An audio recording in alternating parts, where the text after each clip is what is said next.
planning? And why does she need the gnosies? Soon, we'll have our answers. Guess this'll be the end of your journey that your sister mentioned. What is she expecting you to find there? Snezhnaya still feels like a long way away. Hopefully, there'll be plenty of time to relax, eat some good food, and have fun before we arrive. But whenever Paimon gets thinking about how our destination is right around the corner, all these questions come flooding into Paimon's head. It makes her so nervous. Yeah. Anyway, enough about all that. We can't start the final leg of our journey with that kind of mindset. Just think, we've fought dragons and sea monsters, defeated creations of the gods, faced prophecies of doom and the threat of the abyss. Heck, we've even been to the moon! With all that experience under our belts, how can we be any more prepared? Sure thing! Now, stick close to Paimon, the best guide you could ever ask for, and let's charge straight for the finish line! Off we go! What about me? Do I get a call out? Whoa! Columbina? You kinda snuck up on us there.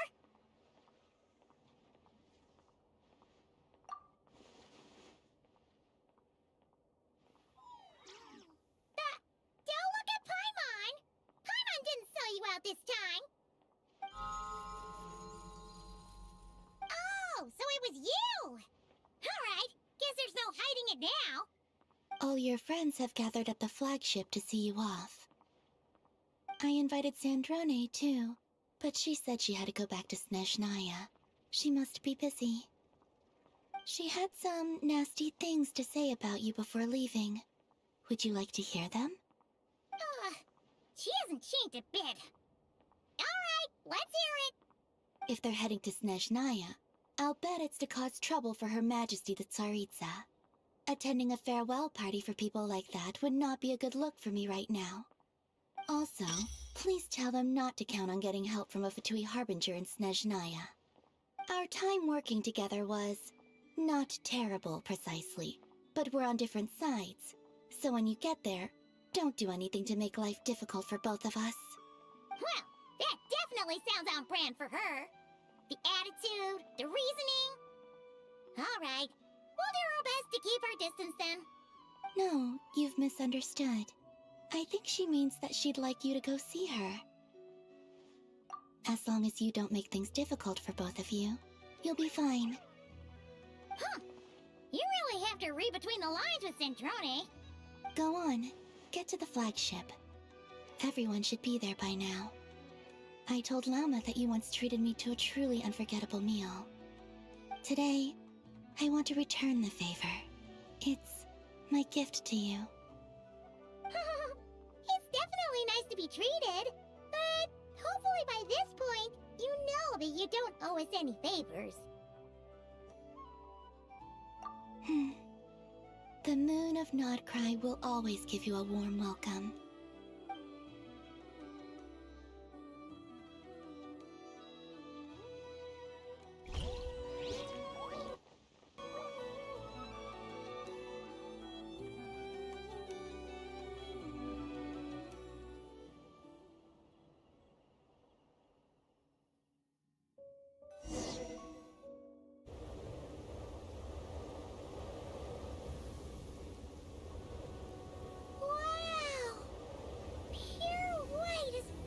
I can see!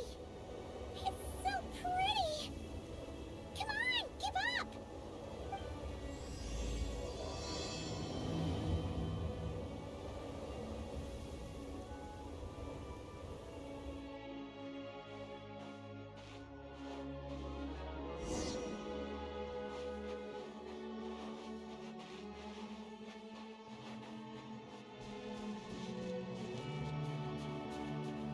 Look!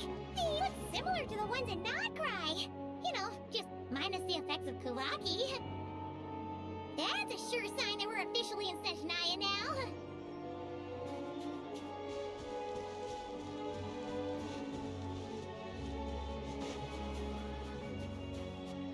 There's gotta be a treasure chest around here somewhere. No adventure is complete without a chest or two.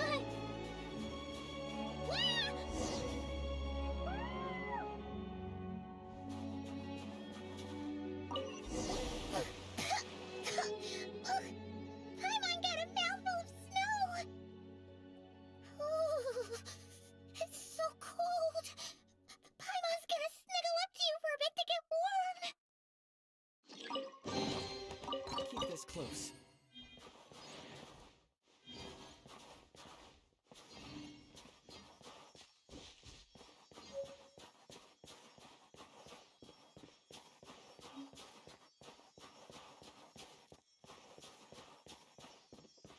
Hey, check it out! Those are bears, right? Oh, look how big and fluffy they are! So cute! Quick, take a picture before the moment passes. Right here. If we get any closer, we might scare them away.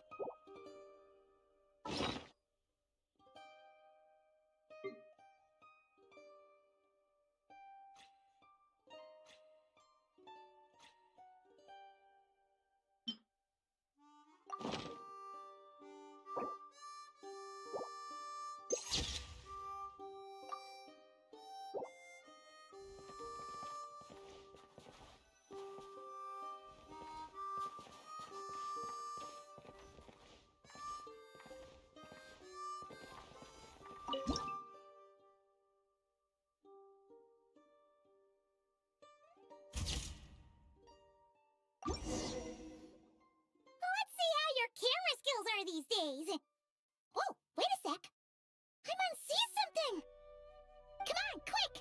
It looks like a train carriage.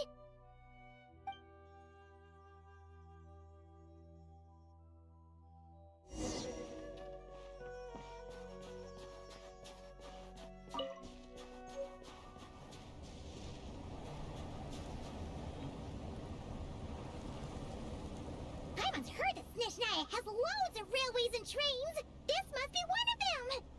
But why is it abandoned? Ooh, it's still so cold. Ooh, I don't know. Maybe. Ooh. Also, is it just Paimon or is the snow getting heavier?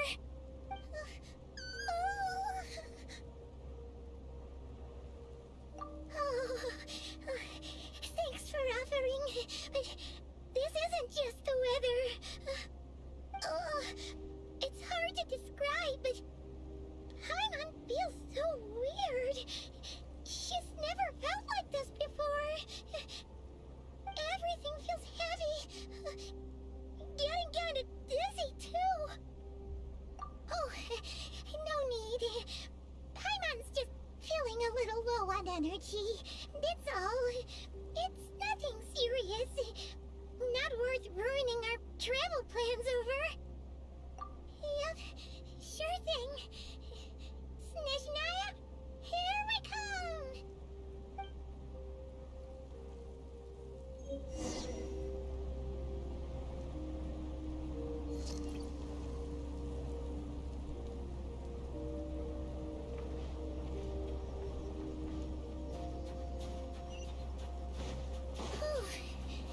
Seems like the snowstorm is getting worse by the minute. Paimon can barely fly.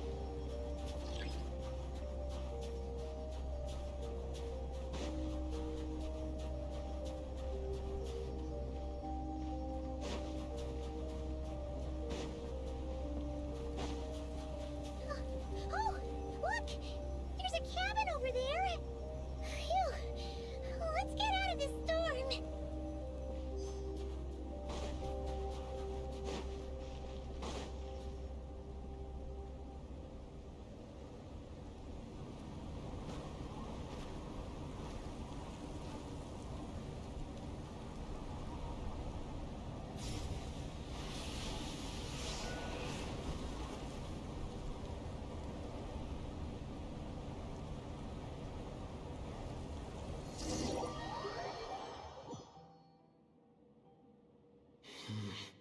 What is this place? Where's Paimon? I need to find her fast.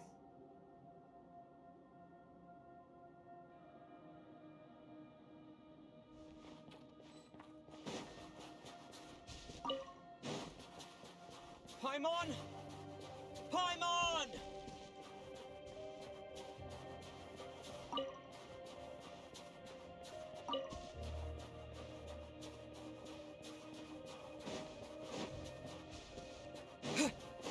That's strange. Where could she be? I guess I'll try further ahead. Hang in there, Paimon.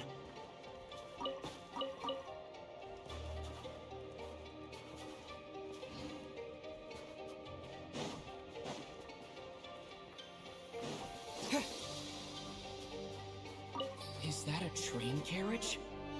Maybe I can get up from the inside.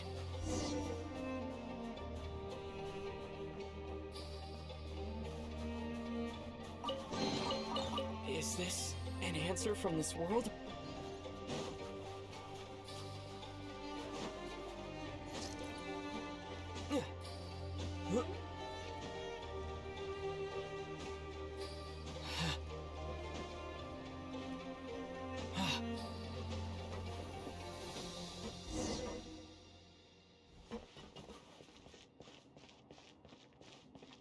It says here, Kresnik's torch, civilian model. It's definitely getting a little warmer now it's turned on. I really hope Paimon's okay.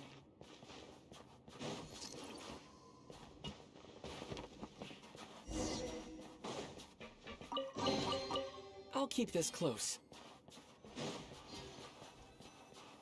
What was that strange sound? I can't tell if... Paimon? Paimon, is that you?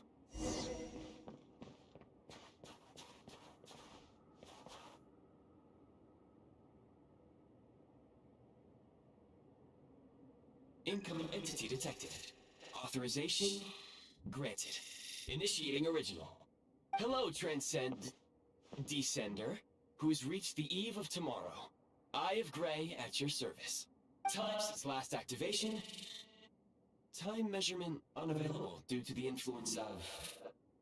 Anyway, it must have been a very long time. I was born to fulfill a mission.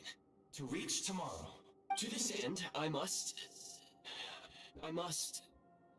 Strange. What was it? Wait, my body? Huh? Why is my body like this? Apologies. After a long period of inactivity, it appears that a lot of data has been lost. Anyway, I was created so that humanity could reach tomorrow. But I am unable to load further details at this moment. Nevertheless, serving humanity remains my primary objective. I have detected a drop in your surface body temperature. You cannot remain active in this state for much longer. In accordance with my preset programming, upon reactivation, I must ask the one who awakened me the following question. Will you accept me, Transcender? I will assist you, protect you, and fulfill my mission until we reach tomorrow.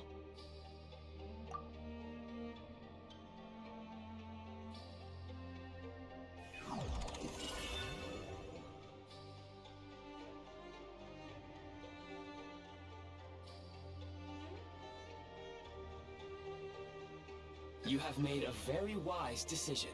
Now, I detected that you called out a name earlier. Presumably that of your missing companion?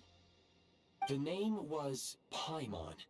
After helping you get out of here, I will search for a match in the nearby area and pinpoint their location. Merely the tip of the iceberg. Now that we have reached an accord, you will be my new user. May I ask your name? Very well. I will remember this name until the mission is complete. I need to recover my body, retrieve the power to unlock tomorrow, and help the suffering masses to reach the far shores where the empty Ark floats. I can sense my power scattered across this ice-covered land. I even have a vague sense of where it might be found. But right now, that is not essential. The key right now is you. You must survive and reunite with your companion.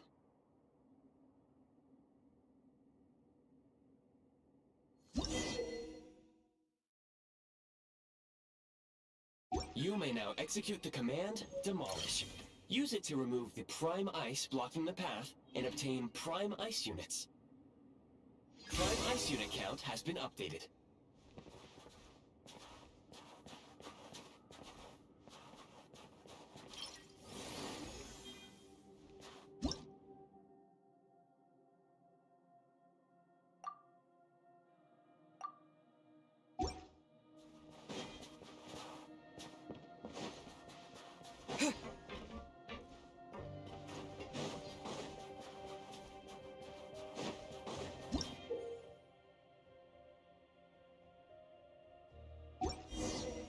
You may now execute the command, build.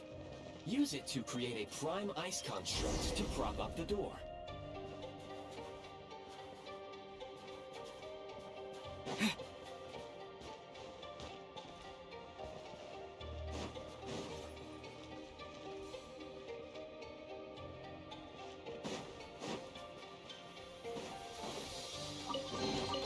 A reward on the road.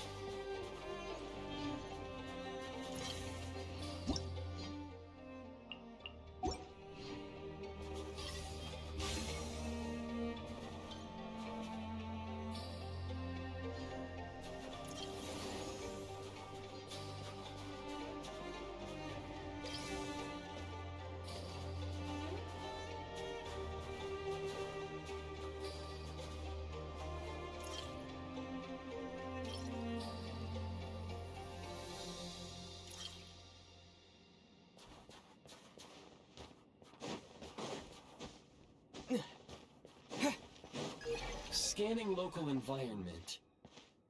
Exit has been sealed off with ice. That would not be an efficient approach. One moment. Usable construct blueprint detected nearby. You can use this to clear the solid ice ahead of you more quickly.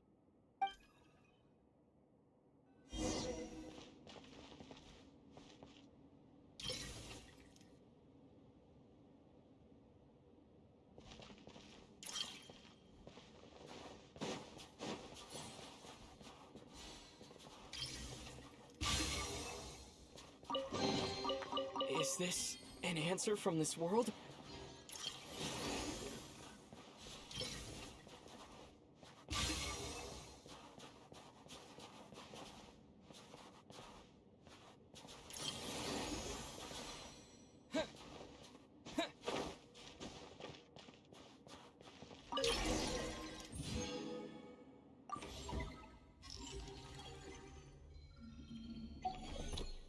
Construct blueprint added to records. You may now execute the command, build heat source. Generate a temporary heat source to rapidly melt the solid ice.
A reward on the road. My scan indicates the path is straight ahead. I recommend we proceed.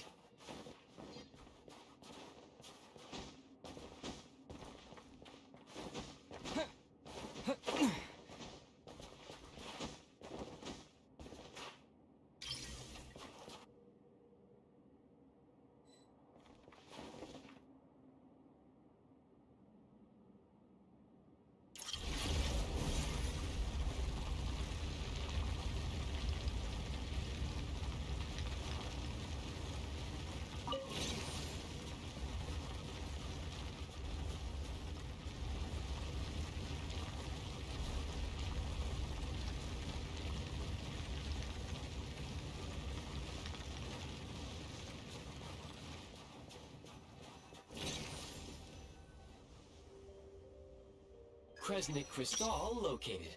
Please collect at your earliest convenience. The recent construct you built provides highly efficient heating by utilizing the unique properties of Kresnik Crystal. Unfortunately, prime ice constructs have a very short lifespan and cannot be stabilized during the development period. Hence, the authorization to use Kresnik Crystal was granted. That said, I have already forgotten what warmth feels like. Yes, perhaps then we can warm ourselves by the fireside together.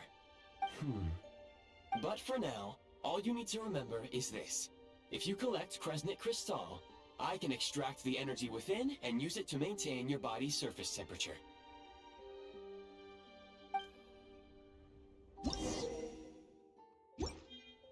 Low power. Please use Kresnik Crystal to replenish energy reserves.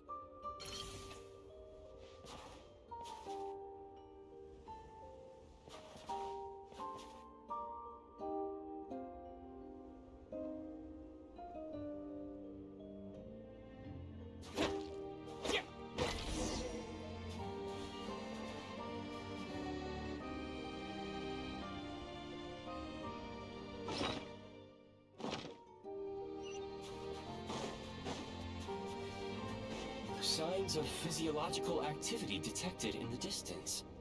It is highly likely to be your travel companion, Paimon. Go. Go now. Be reunited and sing together. May all the people be united as one. May all of life rejoice in unison.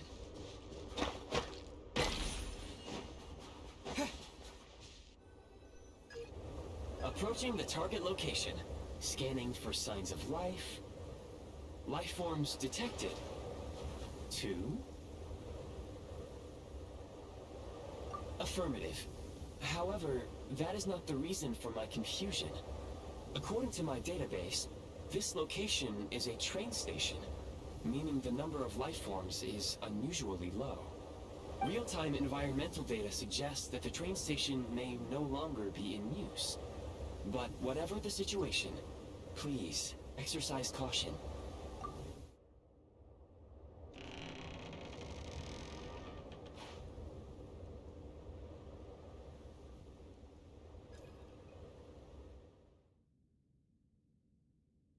Paimon!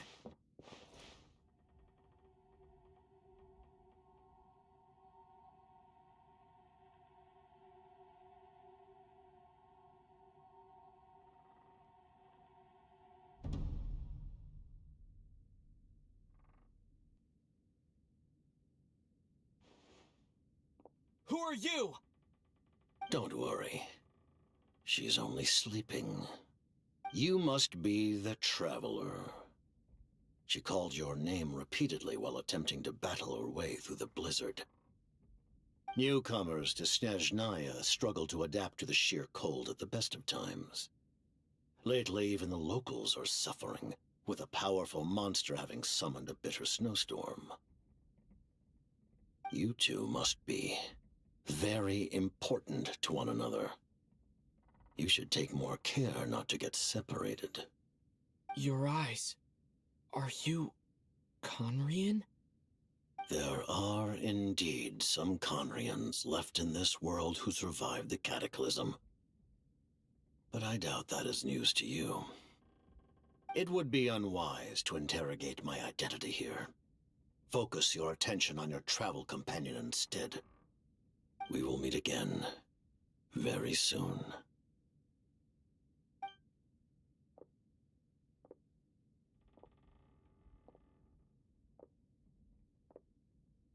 The unidentified subject has now left the area.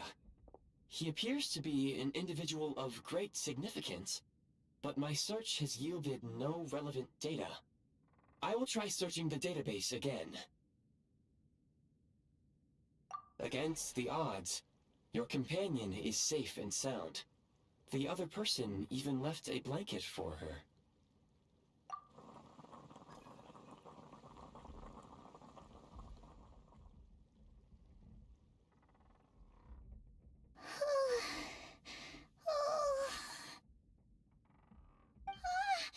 Traveler! Oh, thank goodness you're okay. Paimon was so worried. She looked everywhere for you. It's okay. Take it easy. Are you feeling alright? Pretty much the same as when we first got to Snezhnaya.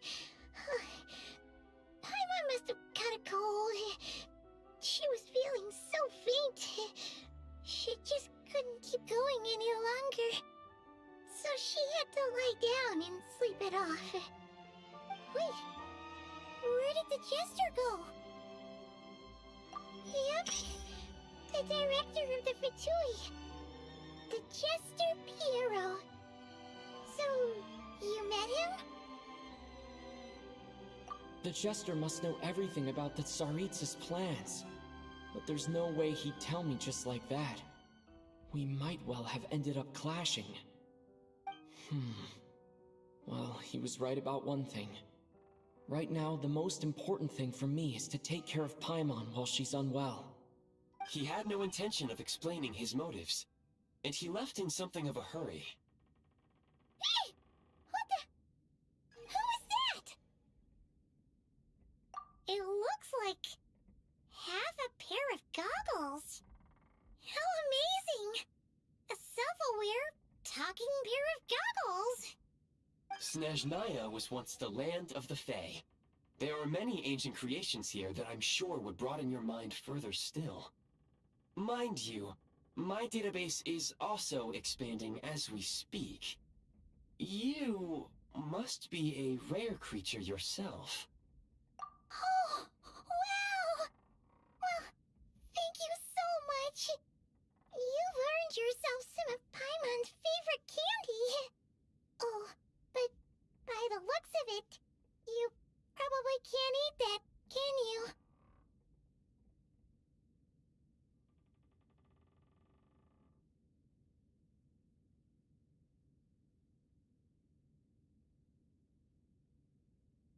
Goodwill detected. Instead of candy, perhaps I can suggest my preferred strategy. Please clean me regularly to keep me operating at peak efficiency. Oh, that makes sense. Every pair of goggles needs wiping clean once in a while. Sure thing, mister. Anyway, back to the jester for a second. Paimon's still confused about something. When he first showed up, he already knew Paimon's name. And he acted like he expected Paimon to know who he was, too. Paimon could tell that he was Conrian from his eyes. And he definitely seemed like someone pretty important. But beyond that, Paimon didn't know anything about him.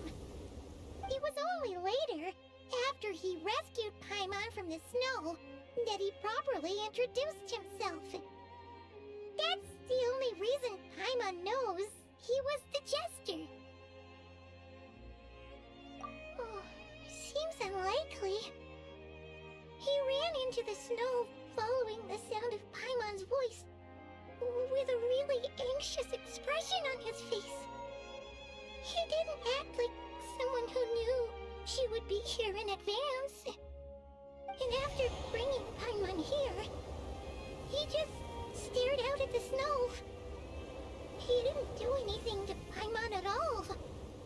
In fact, he barely said anything. Wouldn't even answer any of Paimon's questions either. Paimon didn't feel unsafe around him, and he didn't seem to have any ulterior motives. For all we know, he might have just ignored Paimon's questions so she'd give up and go to sleep. Please allow me to interrupt. Fatui and director are unfamiliar terms. May I ask for clarification? Wait, you've seriously never heard of the Fatui? Oh, they're like the Tsaritsa's inner circle. Really powerful people. And the director is their boss. Understood. Since they hold elite positions and serve their god directly, it stands to reason that they would conduct themselves with due decorum. I am inclined to agree with your assessment, Miss Paimon. I did not detect any ill will from the gentleman in question. Sorry, I shouldn't have encouraged you to talk so much. Paimon, new plan. Let's get out of Snezhnaya for now. We can come back after the weather clears up and you're all better. The Jester mentioned that this snowstorm, being the work of a monster, is worse than most. Even if we made it to Snezhnegrad, we'd still have to wait out the storm before we could do any exploring. Oh, well, it's really nice of you to look out for Paimon, but she doesn't want to hold you back. We were really psyched up for this journey when we first set off. Just think of all the burning questions we have. If we turn back now, who knows how long it'll take before we finally get answers. Further information is required regarding the monster situation. But objectively speaking, there is another, more pressing issue at hand. At this point, we have traveled a significant distance into the blizzard. Were we to turn back now, the road would be extremely treacherous, especially since we would need to travel on foot. If, however, we continue onward, there may be a better solution. Do you remember what I said as we neared this location? I told you that this is a train station. While it has evidently fallen into disuse for unknown reasons, the tracks remain intact. We can break through the blizzard and forge ahead by driving a train. That is the Snezhnayan way. There is a small town up ahead, which would be the perfect place for Miss Paimon to rest and recover. Paimon thinks Goggles here makes a great point. Let's do that! Oh, come on. Don't worry. Think of all the traveling we've done so far. When has Paimon ever gotten sick before? Practically never. 'Cause she's in great shape. Sure, she's a little tired right now, but it's sure to clear up on its own. Affirmative. Should you ever need my assistance during your future adventures, please call for the Eye of Grey whenever you wish. Otherwise, I will remain silent to avoid causing any unnecessary distraction. Now, please follow me to the train tracks.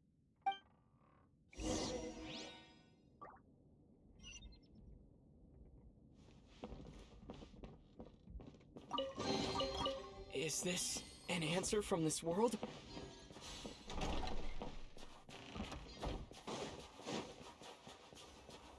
Please confirm when you are ready to depart.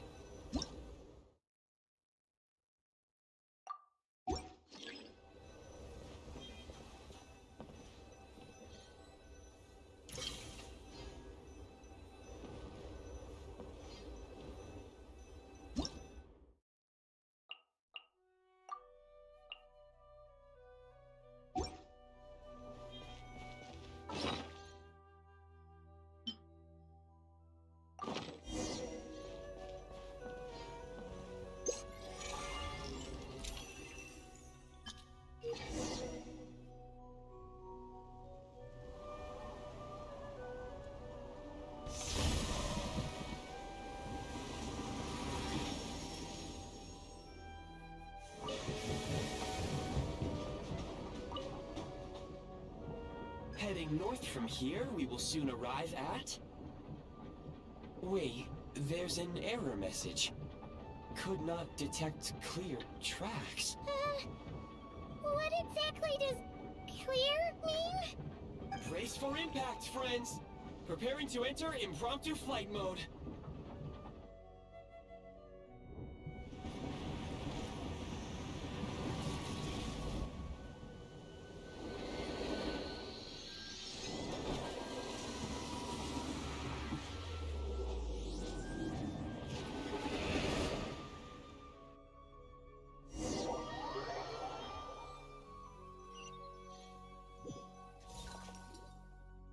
How strange. Not only was the station's status different from my records, but even the railroads and the terrain itself have changed substantially. Yeah. Thanks to your quick reflexes. My sincere apologies for putting you in danger. I'm afraid I'm as confused by all this as you are. Agreed. This is likely a consequence of outdated railroad data. The discrepancies between the old data and present reality are far greater than I anticipated. Fortunately, our crash landing has at least brought us much closer to the town. According to the data, anyway. Your data had better be right this time. I can assure you, it certainly is. Please look this way, and you will see a Kresnik's torch. It seems our ill-fated train ride was a blessing in disguise. We have taken the shortest possible route. Rest assured that I will take user preferences into account next time I plan a route. Next time, I will get it right.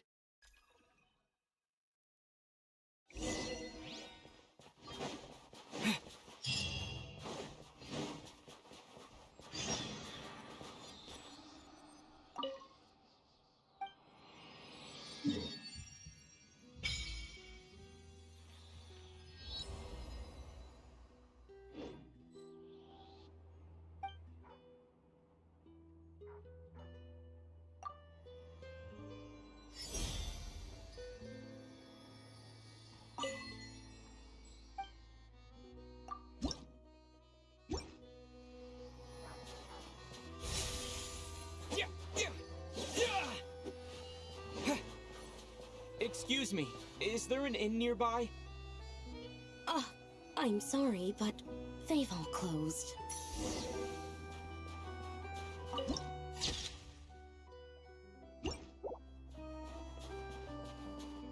Sorry to interrupt. We're looking for a place to stay. I can't even afford to warm my own house, let alone run a business. Excuse us. Is there anywhere we can stay around these parts? Oh, I'm afraid not.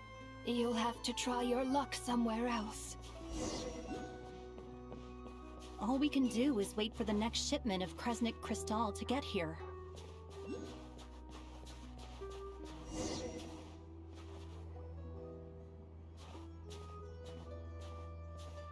Hi there. Do you know if there are any inns still taking guests in this town? Doubt it. They're probably all closed. No one has enough Kresnik Crystal to heat their own homes, let alone a business. Oh, what a bummer. I clocked you a while back. You adventurers or something? We don't get many tourists in inland Snezhnaya these days. Why is that? Because of the snowstorm? In part. But the bigger reason's Project Stuja. Since it's Her Majesty's will, we have to put up with it whether we like it or not. Oh, sorry. I assumed it was common knowledge by now. Basically, the Tsaritsa is planning something big. Something that requires an enormous amount of energy. Even if they used all the surplus Kresnik Crystal in Snezhnaya, it still wouldn't be enough to meet demand. So, the VII passed a resolution requiring all factories and households to reduce their energy consumption. The policy has thus been charmingly named Project Stuja, meaning bitter cold. Bitter cold? So, like, it's gonna be a cold winter, folks? You're all gonna have to find a way to get through it?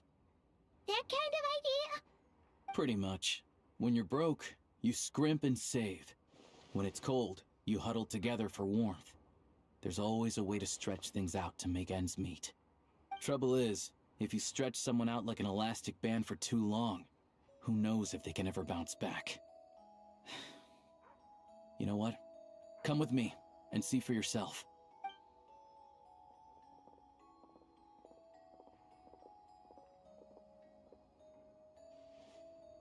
Can you please explain to me why the price of Kresnik Crystal has gone up by 1/3 again? Even as our purchase quota has gone down. You only come here twice a month. This won't even last us a week. The supply and pricing of Kresnik Crystal are based on current production volumes and price data. We Fatui are only responsible for delivery and security. I'm not in a position to explain to you how the figures are calculated, but I assure you, they are as fair and reasonable as possible. Oh, so our lives mean nothing to you? How can you expect anyone to survive a single night in this weather without heating? Since you insist on making me repeat myself every single visit, I will remind you again. There is no monopoly on the trade of Kresnik Crystal. You are free to purchase the shortfall from elsewhere on the market. What market? Nobody else is selling! And when they do, they charge 8 times the normal rate! It's robbery is what it is! Which is why the Snezhnegrad Veche passed a resolution to support border communities. without which you wouldn't even be able to buy Crystal from us to begin with. So if you're here just to argue, move aside and let the next person in line come forward. Everyone's feeling the cold here. You... All right, everyone, let's calm down for a second. A few words, if I may. We're all subjects of Her Majesty the Tsaritsa, and I'm sure every one of us is dedicated to her great cause. We all know how cold it is, and the more it snows, the harder life gets. Everyone's struggling already. Let's not make things even more difficult for each other. But Liaison Shishkin, there's clearly something wrong with this quota. I have a family in Marepasak who tell me they can buy at least double our Crystal allotment. Oh, believe you me, I had the same reaction when I first saw the numbers. Couldn't believe what I was reading. I even wrote a letter to confirm the true figures, but... I'm afraid the quota really is as low as you've been advised. Still, you must understand that calculating these energy quotas is a complicated balancing act. They have to factor in population, town size, industrial application. Our top priority must be to keep the largest Kresnik's torch burning continuously. Only then can we sell the remaining Crystal for household use, and in doing so, we must make sure that everyone is treated fairly. As our VII comrades said, they are only responsible for delivering the goods. They need to keep accurate records, and they do not have any authority to modify the rates or quotas. That's right. Our duty is to do things by the book. Tell you what, listen. I know how anxious and upset everyone is. As a matter of fact, I was just discussing it with the mayor. What we can do is open the lower combustion chamber of the Kresnik's torch to the public. You can come to me directly to register, and I will allocate time slots accordingly. I can't guarantee there'll be ample energy for household use. But we can at least make sure you'll be able to boil water and cook food each day. Let's hang in there and make this work together, all right? Fine. I don't see any alternative. So, this is Project Studia in action, huh? Oh, no wonder nothing's open for business. People are barely getting by. You were looking for an inn, right? For your, Fae friend? Oh, Paimon's not a Fae. Just Paimon. She must have caught a cold or something. We only just got to Snezhnaya, and we're still getting used to the climate. I have a small place in Stratomaros. I don't stay there very often, though, so it's pretty basic.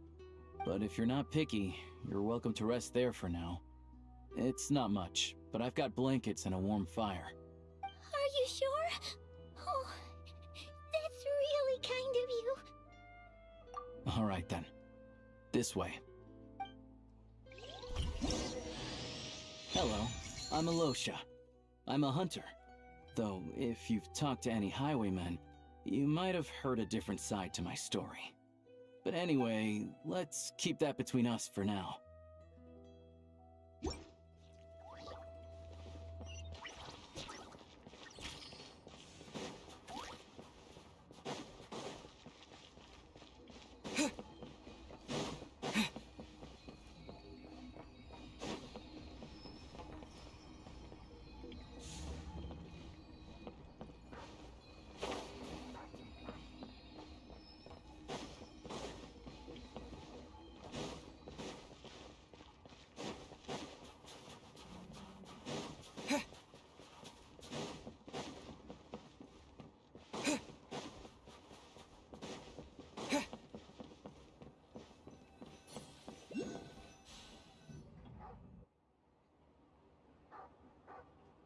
Oh, so cozy and warm.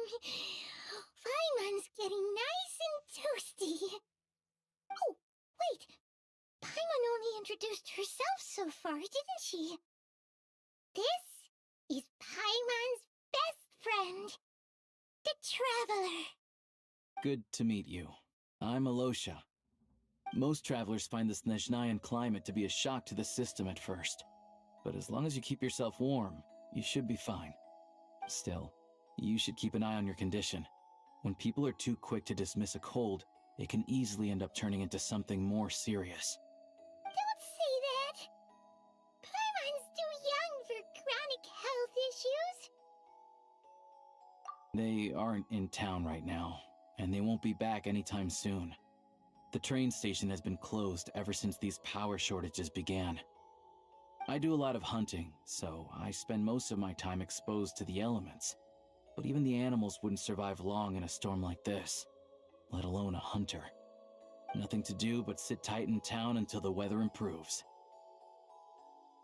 I get that you're in a hurry, but even if the station were open, that doesn't mean there'd be any trains. We could end up stuck here for a long time, I'm afraid. What? Your own train? Wait, hold on. That train? The one that suddenly fell out of the sky and crash-landed on the ice? Oh, we got lucky and found it in a cave. Oh, then our luck ran out and we had a little accident. Pretty crazy for a random find in the mountains. Well, as long as your train's good to roll, you might get to Snezhnegrad after all. I've been doing some digging recently. Turns out, the real reason for the current energy crisis in Stratomaros is that some of the supply is being seized for a private stockpile. But to expose what's going on, I need to catch them in the act. So, I'm heading off to catch a rabbit. Huh? Wait, a rabbit stole the crystal? It's a figure of speech. Real rabbits couldn't pull this off. They'd prefer carrots to Kresnik Crystal anyway.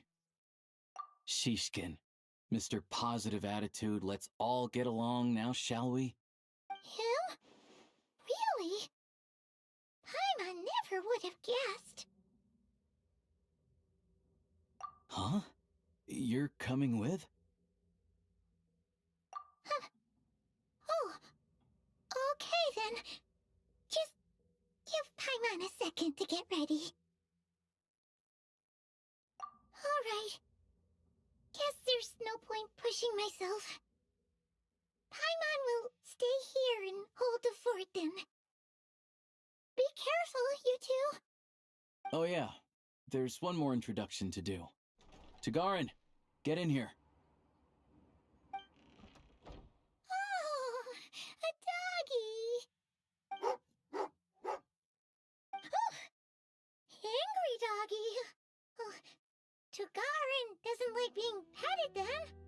He likes to think he's above that kind of thing. He's my hunting partner, so he'll be joining us when we head out. Carrots aside, we'll need to stay completely undetected. We can't risk spooking our rabbit, but there's no telling which burrow he'll scurry back into. First, we need to find a way into the train station and see if we can find any real freight data. Shishkin's figures can't be trusted. Then, we get Tugarin to catch a scent and find out which way the crystal went. What are you eating? Oh, check it out. When you're all out of carrots, try jerky. Good doggy. Good doggy. A fellow dog lover, huh? Yep. And rabbit lover. Carrots are great too, you know. Good to know. Eat up, Tagarin. We got a lot of work to do. Paimon's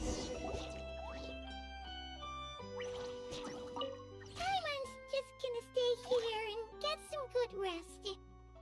You guys, be careful out there.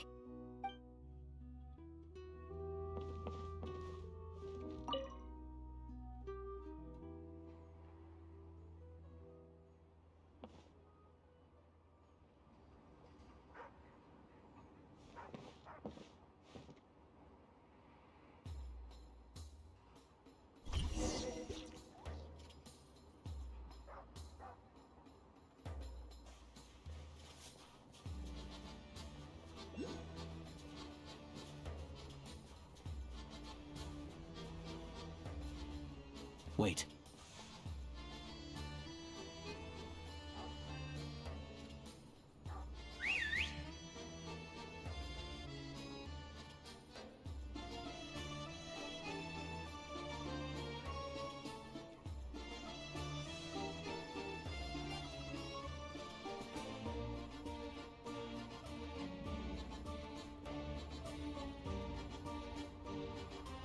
Nice work, Tagarin. Come on, we'll go around.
This way. We'll enter from the upper floor.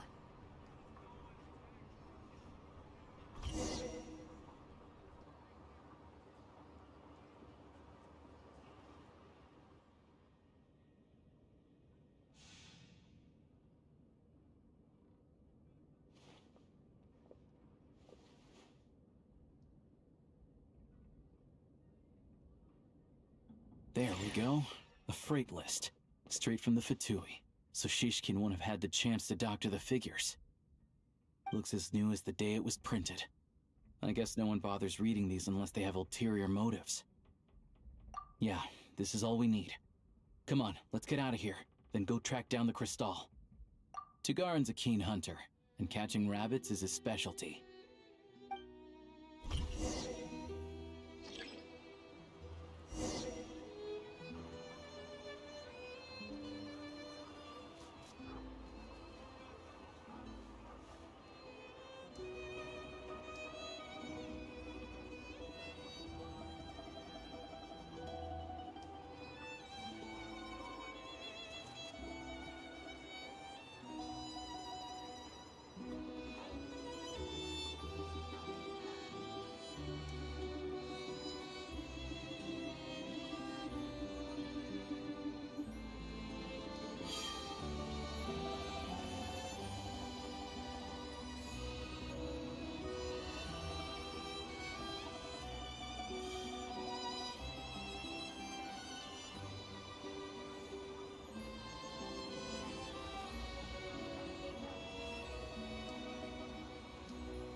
Anywhere there's a stove, there'll be the scent of Crystal.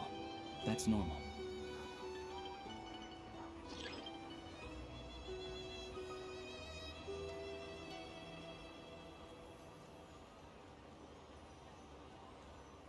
Anywhere there's a stove, there'll be the scent of Crystal. That's normal.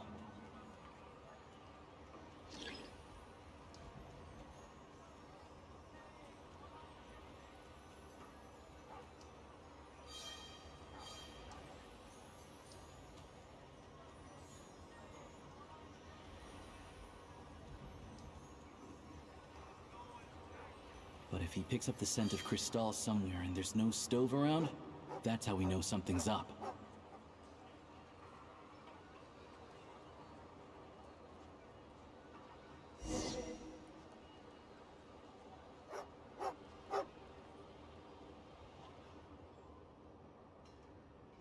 This must be the rabbit's warren. Good job, boy. Sure enough, there's a tunnel. You stay here and keep watch. I'm gonna take a look inside.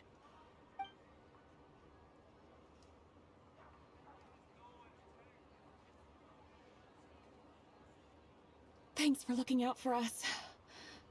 Things are getting tougher by the day. No need to thank me. It's my pleasure. Sure as Her Majesty the Tsaritsa watching over us, every sacrifice will be worthwhile. Let's grit our teeth until the blizzard passes. These days of hardship will be over soon. Maybe for everyone else, Liaison Shishkin, but for you, the hard times have only just begun.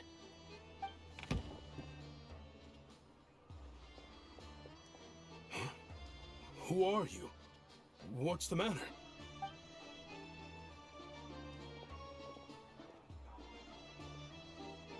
I just had a question for you. Why, when times are as tough as this, would someone hoard more Kresnik Crystal than they could ever use? All the crates here are from the most recent shipment, but they weren't brought here for sale. Instead, they were secretly stashed away. Would you be able to shed any light on the situation, Mr. Shishkin? Me? Why, I have no idea. But look at how much there is! It's quite a godsend. Now there will be plenty to go around. This godsend was found in a cellar adjacent to your residence following a tip from Mr. Alosha. And this is only a fraction of what we found down there. We're still taking a full inventory. The official figures will be finalized shortly. I've always been grateful for your efforts to mediate between us and the townspeople of Sretomaros. But now, Mr. Shishkin, it appears you were the source of the conflict all along. How could you do this to us? We trusted you to have our backs. You've been lying to us this whole time? Hey, I owe you all an apology. I'm sorry. This isn't who I am. Please believe me, this was a one-time mistake that I will never repeat. We all know how difficult life has been since Project Stuja came into force. Energy is an increasingly scarce resource. People everywhere are getting desperate. But some places have been hit harder than others.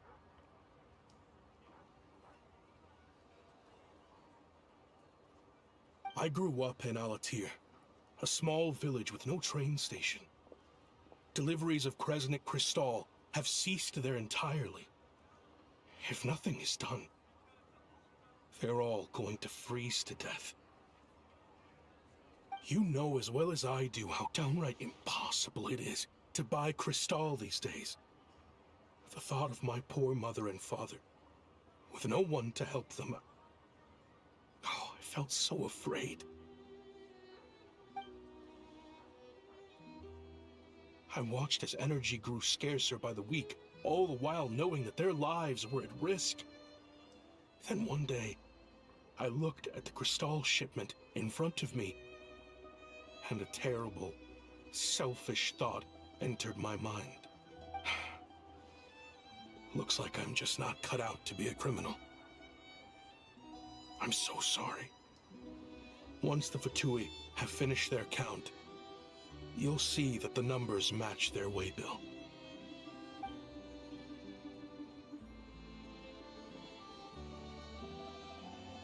I have the official Snezhnayan quotas here. Anyone who has already purchased energy, please make your way over here to correct your transactions.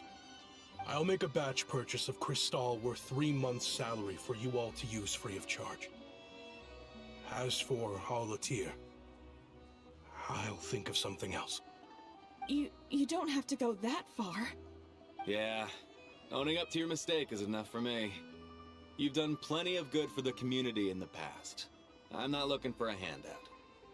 Drop the act. You claim this was a one-time mistake, but the real reason there's only one shipment's worth of stolen Crystal in your basement is that you have an accomplice. Reporting in, sir. We've conducted a full search of the mayor's house. As expected, we found many crates full of Crystal, half of which were still in their original shipping containers. This wasn't your first time at all. You've been colluding with the mayor of Sretomaros for a long time now. The train station's currently out of service, but it does open for a short window every time there's an energy delivery. And every time a train pulls in, you're there on site to take inventory and oversee the workers unloading the cargo. The mayor handpicks said workers. Per his instructions, they transport the Crystal by tunnel at night to the mayor's house, and he sells it out of town.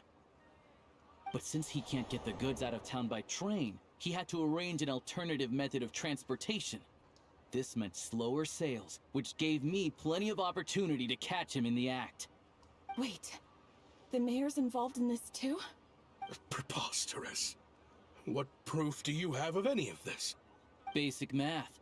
I've spent a lot of time lately counting carriages as the snowstorm rages. Counting carriages? What? The energy consumed by a train depends on its total weight.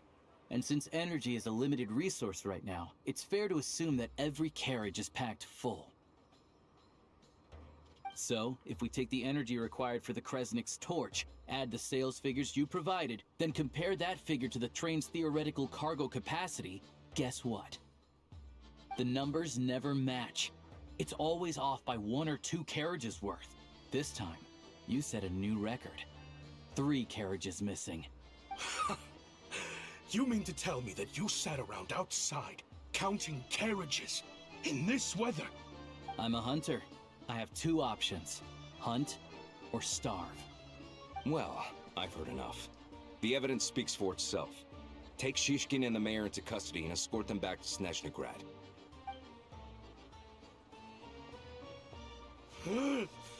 You cocky little brat! Ruining my business!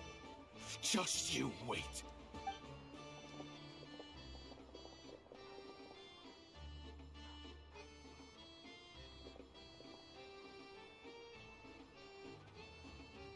Yeah, something felt off, so I just followed my gut. Math isn't my strong suit, though. I'm lucky my dad made me learn enough to get by, but all this number crunching was a million times harder than the aim and fire work I'm used to. Thank you for your assistance. You're a brave lad. Shishkin was quite the cunning criminal, as I'm sure you can tell. He did all of this right under our noses, and we never suspected a thing. A wolf in sheep's clothing. He had everyone fooled. Even with that sob story he fed us. He was probably trying to keep the mayor out of it, not just mask his own motives. Without the compelling case he put together, even I might have fallen for it. Alosha, was it? Tell me, are you really a hunter? We can go find some wild animals if you want. I'll fire off a couple of shots, and you'll see whether I'm the real deal. I didn't mean to cast suspicion on your identity. It's just... well, I'm sure you've heard of the Rokot. Recently, they've been recruiting people with your kind of talent. They hide in plain sight under false identities, working against Project Stusha, sometimes directly opposing the Tsaritsa herself. They aren't a violent organization, and their goal is to improve the lives of the common folk. But still, as a member of the Fatui, I wouldn't be doing my job if I didn't keep tabs on them. First I've heard of this. I don't really keep up with what goes on in the city. All I know is, people who don't mind their own business in the city end up paranoid about everything.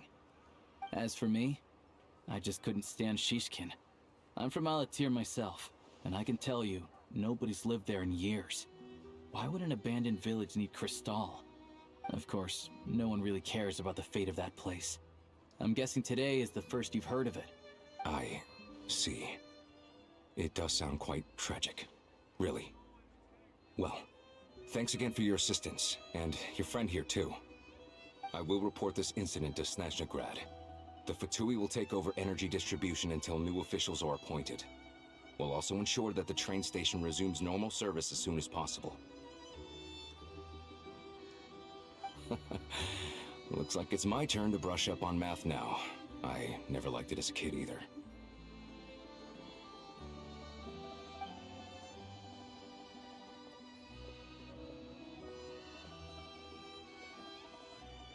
Don't mention it. Isn't the soldier overseeing the delivery supposed to verify the quantity of the goods? Was he just careless? Or was he being paid off too? Who knows? Excuse me. I'll take a share of Kresnik Crystal too. Thanks. I need to take a detour before we head back. There's someone I have to deliver this crystal to.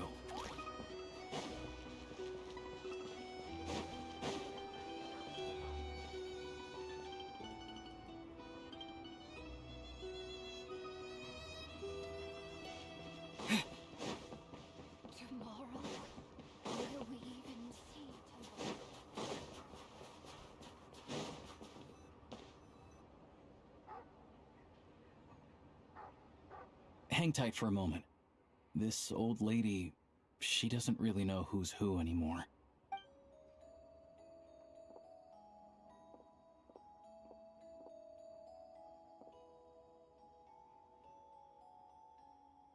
Oh, grandson.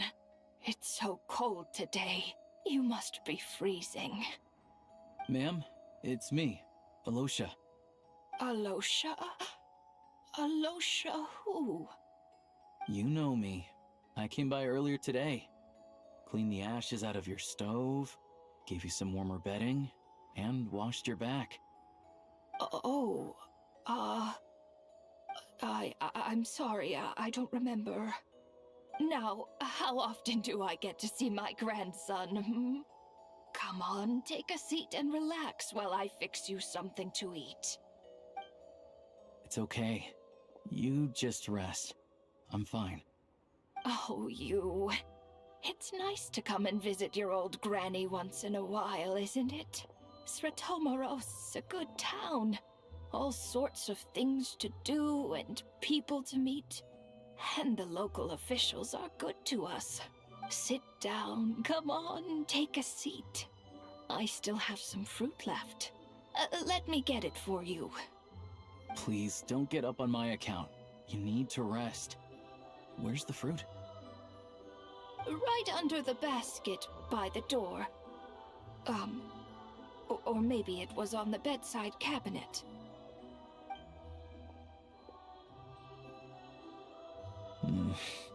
Well, grandson dear, do you like it?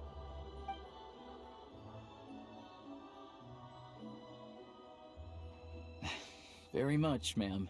It's delicious. Good, good. Wonderful. You don't need to save any more for me next time, all right? Fresh fruit is hard to come by at the moment. You should eat it as soon as you get it. Oh, I don't need it. I'm fine. But if you like it, come back for some more soon.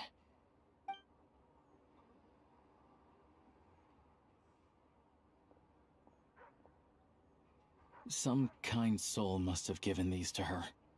But she always saves the nicer things for special occasions. I met her at the market back before her health began declining. She was a lovely old lady. We're from the same hometown. Not many people have heard of Alatir.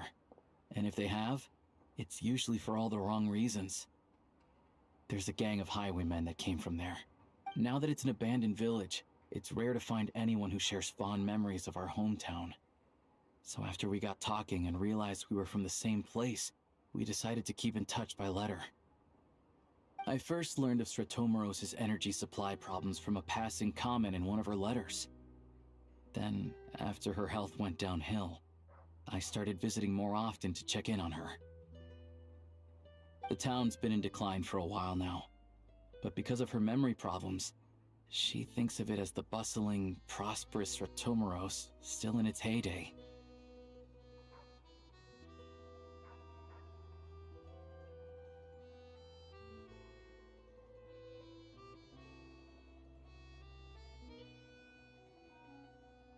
That said, I kind of appreciate her optimism. There's not much of it going around in this world of ice and snow.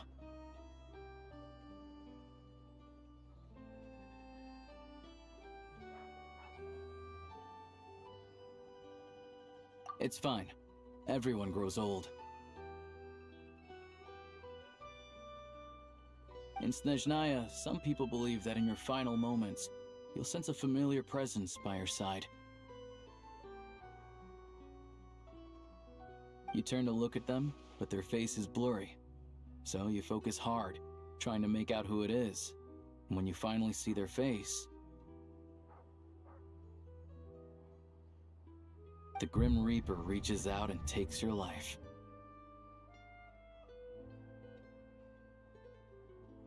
She still calls me grandson, though. So at least I'm not a blurry face in her world just yet.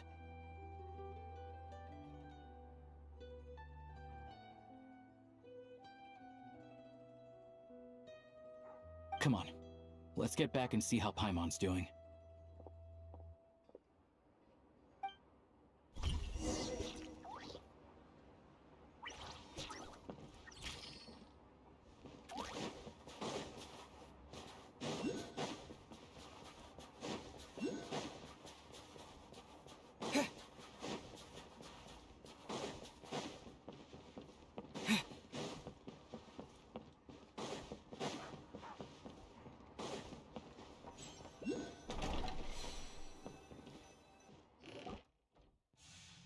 Paimon, we're back.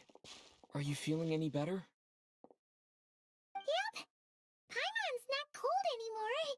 But she's still a little dizzy. Flying probably isn't a good idea right now. Paimon might lose her balance. But Paimon's sure she'll be fine.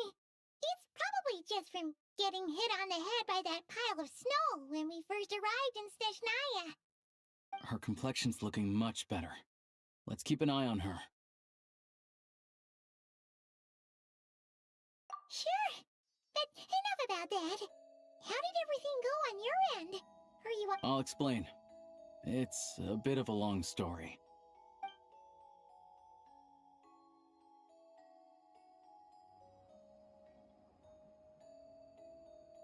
Jeez. You guys got pretty busy. Sounds like the liaison officer and the mayor were running quite an operation. Good riddance to both of them. It's a good thing you managed to catch them. So, you said the train station will open again soon, right? And everyone has enough crystal now? Yeah. Well, enough to survive at least. Project Stuja isn't going away anytime soon. People will still have to scrimp and save to make ends meet. Don't know. The goal of Project Stuja is to gather energy for the Tsaritsa, but no one knows where that energy's going. It's never been made public. The thing is, we were told that the project would only last for 6 months, but time and time again, they keep extending it. Extending it? Does that mean the Tsaritsa's plan isn't going very smoothly? That's what everyone suspects. In principle, any proposed extension needs to pass by majority vote in the Snezhnegrad Veche. But even though opposition has been growing, any detractors end up caving into political pressure from the Rooster, Pulcinella. He's the chair of the Snezhnegrad Veche and a key figure in the voting process. He has the backing of many powerful and influential people. How come the Fatui are picking on ordinary people even here in Snezhnaya? I don't see it like that. Fundamentally, the Fatui will always think and act in the Tsaritsa's interests, but that doesn't mean they don't care about the plight of the common folk. The only reason Sir Tomoro still receives crystal shipments is because of a relief proposal put forward by the Rooster himself. Then there's the Fatui soldiers providing support in every corner of the nation. Even the Northland Bank provided some mora for disaster relief, and they're as conservative and indifferent as they come. It's just that the rich and powerful in their fancy palaces live in a completely different world from us. There's always going to be some conflict when those worlds collide. Yeah, well, even though we all believe in Her Majesty the Tsaritsa, there are still many differences of opinion on how best to tackle the big issues of the day. Regular folk don't have an easy way of getting their voices heard in Snezhnegrad, while the rich and powerful are either unwilling or afraid to speak out for all sorts of complicated reasons. The Rokad provides the disaffected with false identities and an outlet to vent their frustrations. Of course, an organization like that exists in a gray area. The moment the Veche think they've crossed a line, there's sure to be a crackdown. But so far, they've been doing their best to help the common folk. Like us, don't you mean? You didn't hesitate to join in. You're not new to this, I can tell. That's because we're adventurers. It's our job to help people out with commissions and get to the bottom of things. Sounds like we're going to get along. So, what's your business in Snezhnegrad? Aside from taking your friend to see a doctor, of course. I want to meet the Tsaritsa. It's complicated. I've had run-ins with many of the Harbingers along the way, and I really need to know what the Tsaritsa is up to. Her ultimate goal? What the no-sees mean in all of this? Since I've made it this far in my journey, I have to find the truth, whatever it takes. Wait, so... no way. Are you who I think you are? Sounds like you've heard of us then. We're getting more famous by the day. I didn't realize I was in the company of giants. Honestly, we're all as curious as you are about what the Tsaritsa's planning. and why it has to involve us freezing to death in the snow. But getting in the same room as her won't be easy. The common folk aren't permitted to meet her at the best of times, and right now, she's probably not even in Snezhnograd. Word is, she's heading east on a campaign to slay a monster. Yeah, so you've heard of it. A wild, unpredictable monster with the power to summon snowstorms. It also absorbs everything around it into its body, so it's growing constantly. Now, it's so big that the Tsaritsa has deemed it the #1 threat. Luckily, as it grew, it became increasingly less mobile, so it doesn't pose an immediate threat to this town or to Snezhnograd. I'm sure that Tsaritsa and her personal guard, the Druzhna, won't have any trouble defeating the creature between them. It's just a question of how long it'll take. Suffice to say, you won't be seeing her anytime soon. You'll have to wait until she gets back. Fair. Well, the Fatui will be taking over management of the train station for the time being. Things should be up and running by tomorrow. Once it's open, we can see about getting your train towed to the station. Whoa! That's gotta take a lot of manpower. Are you sure we can talk them into it? The Fatui aren't exactly spotless in this whole mess. Plus, we helped them out. Should be easy enough to negotiate. As far as I know, all the paperwork is dealt with upon manufacture. I've never seen anyone check it, so I wouldn't worry. Having a train makes everything much easier. We'll reach Snezhnograd in no time. I need to head there myself anyway. Got some game to trade for Mora. I know a good doctor in the city. I'll introduce you when we get there. Oh, thanks so much. Let's get a good night's sleep ahead of our big trip tomorrow.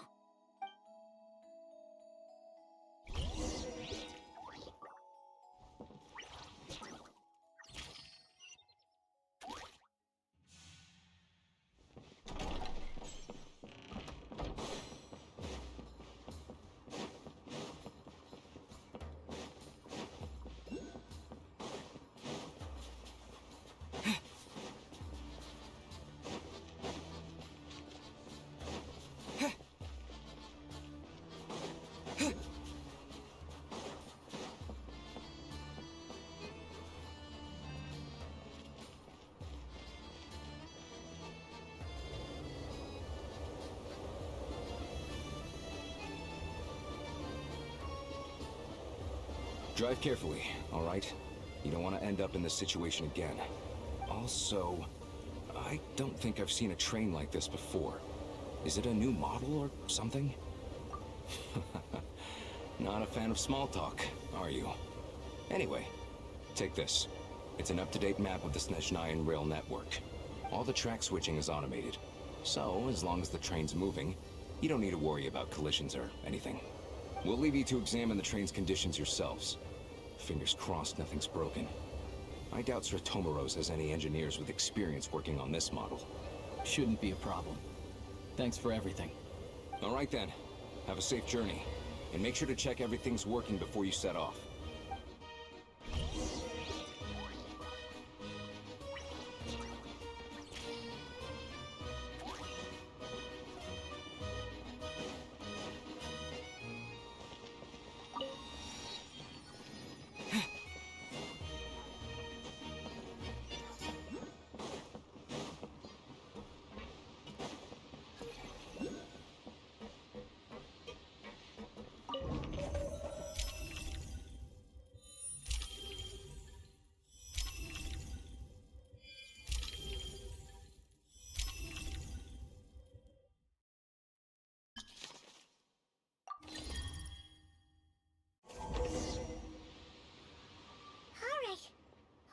Our destination settings have been applied.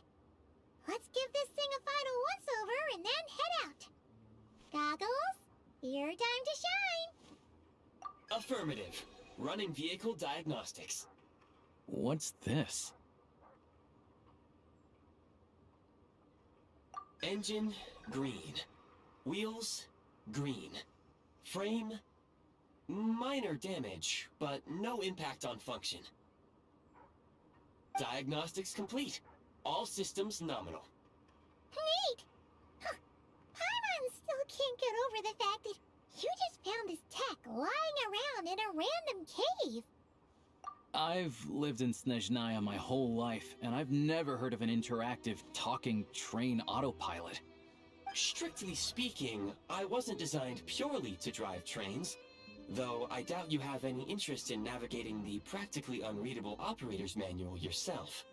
All configurations are complete. Should you require any further assistance, please call for the Eye of Grey. Away we go! Oh, nope. Paimon's gonna find a warmer seat.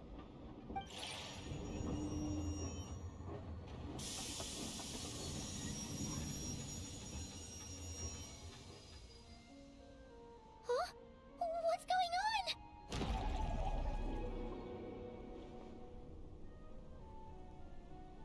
Oh no.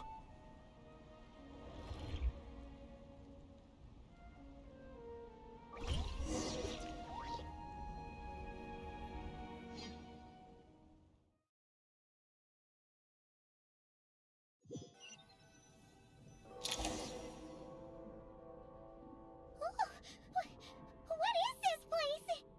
Traveler, are you okay?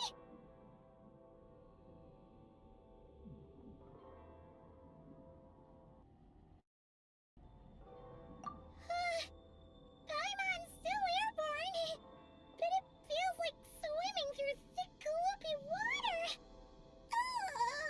It's horrible! Just our luck. Of all the things that could have gone wrong. Halosha, you're Snezhnayan, right? Any idea what the heck this place is?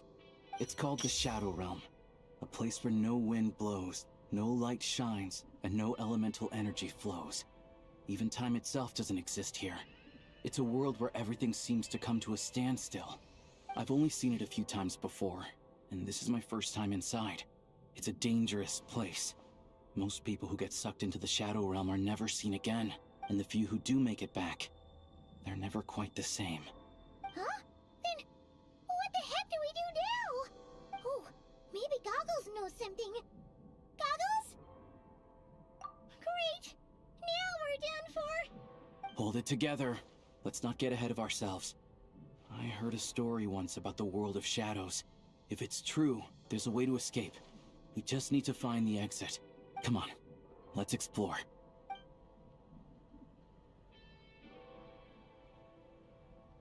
Look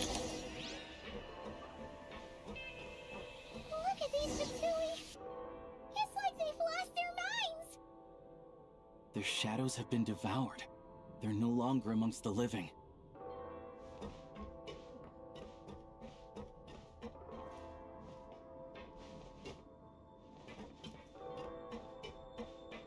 Ready to draw blood. I can't channel elemental energy here, but I have a few gadgets that still work.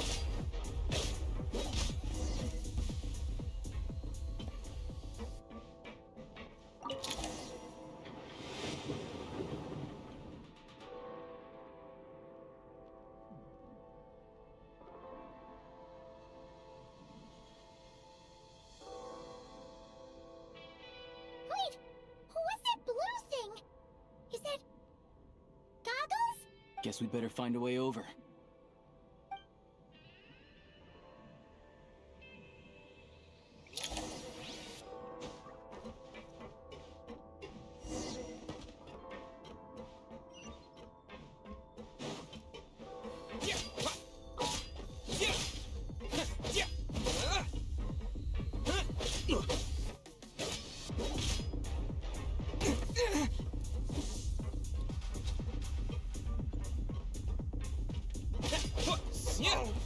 Close.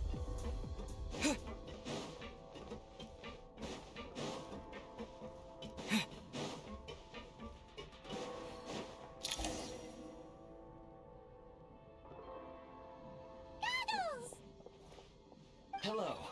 I am glad to see the three of you safe and sound. For now, at least.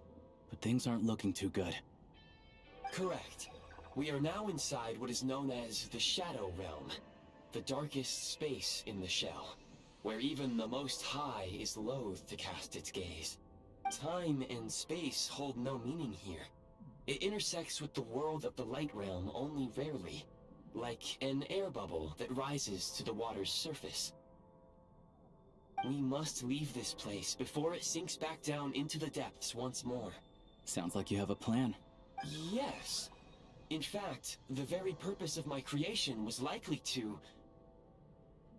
From the Shadow Realm. It appears that key data is currently inaccessible. But now is not the time to resolve that problem. I have marked the exit to the Shadow Realm for your convenience. In addition, I have prepared some equipment to aid you as you traverse the Shadow Realm, Traveler.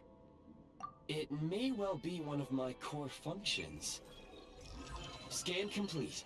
Construction in progress. Activation code?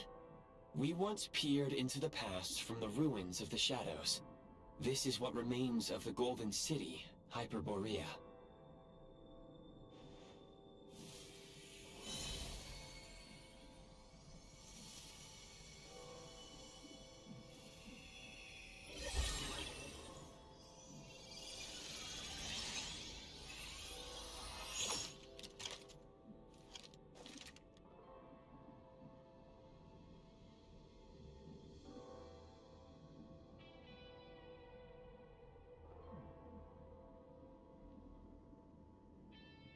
Whoa! Now go. Arm yourselves with weapons of the spirit. Bring down the walls of the stronghold, and extinguish the flaming arrows of the wicked. Is this a gun? In the Shadow Realm, where humans cannot channel the elements, there once was one who, after much research and many attempts, found this to be the most effective means of attack. Let's go. We don't have much time.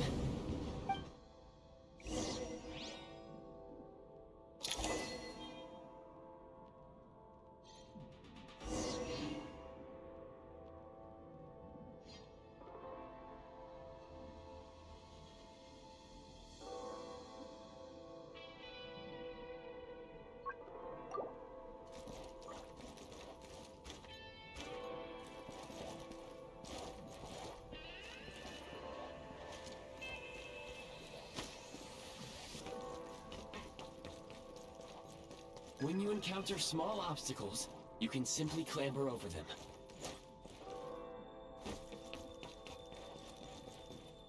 You can slide to navigate through low, narrow tunnels. Obstruction ahead. You may be able to use the explosives nearby. Shoot the explosives to detonate them and clear the path. Since elemental energy is unavailable in the Shadow Realm, ammunition... For long-range targets, try using the scope to line up your shot. Many hostile units approaching. I suggest a new strategy. Take cover, and pick them off one by one.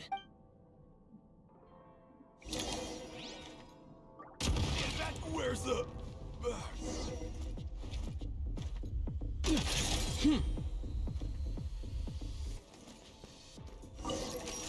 Yeah.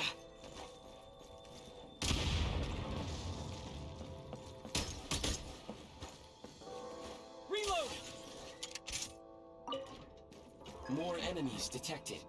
Try attacking with the newly unlocked Assault function.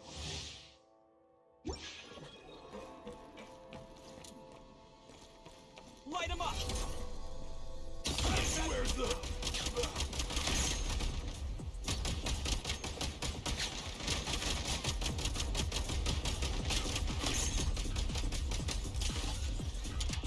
Nice.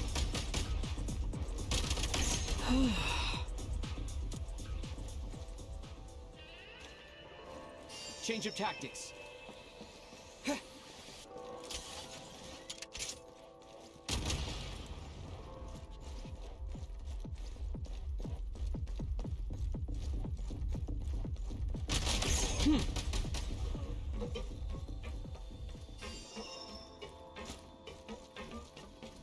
Switch mode!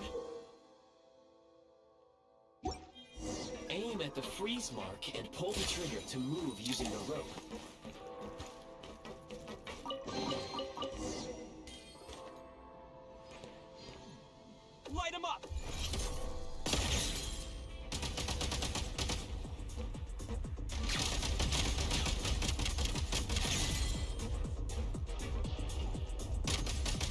Reload!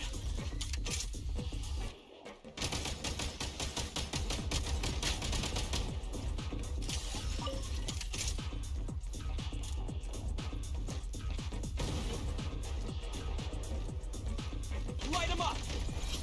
Some supply points can restore a small amount of stamina. Press on.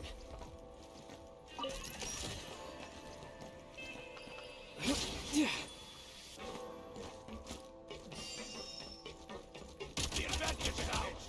Time! Taking cover! Fall back!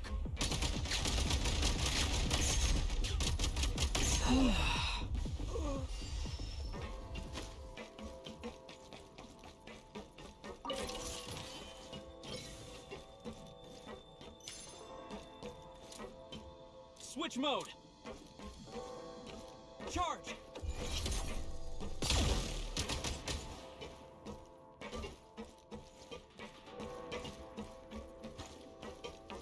You should be able to use the Prime Ice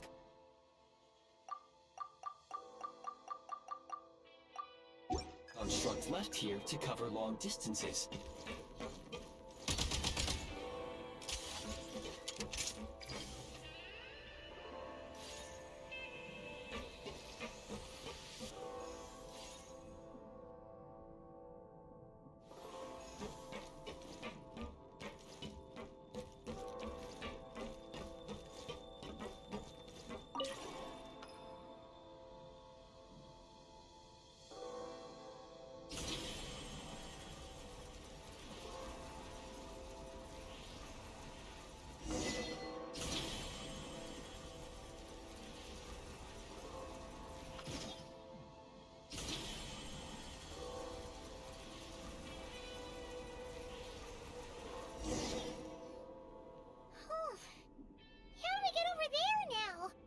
I recommend using this grappling gun. Such devices were originally used to secure structures in the Shadow Realm. If you detach the connected hook, the grappling gun will automatically fire a rope to another nearby hook. Okay. So, we just removed this hook, right?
Sprint at the Prime Ice Launcher to reach high places with ease.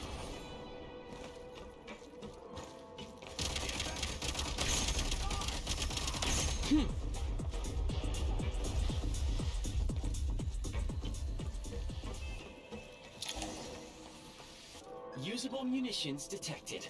Frag crystal.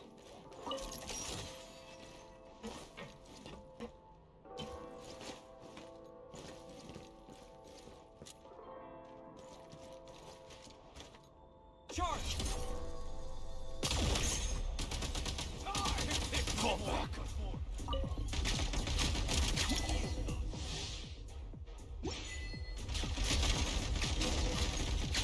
Frag out!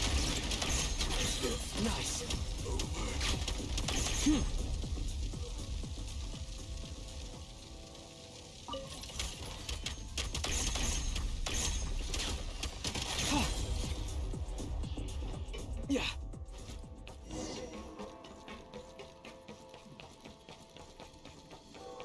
recharge!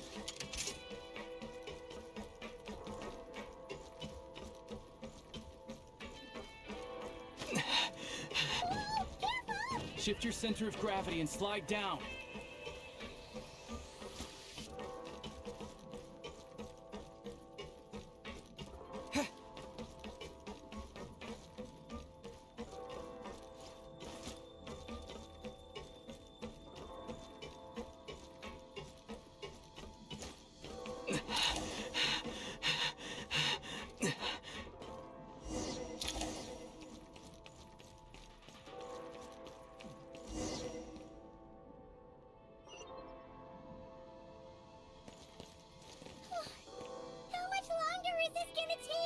The exit is right ahead. We are very close now. However... It's like they're trying to keep us trapped here. That platform and the carriages are swarming with undead patootie. Guess we gotta storm through. Reload!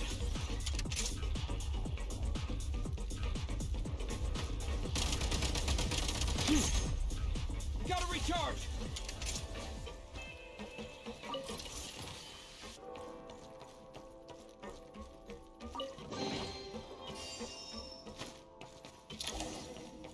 Back in business.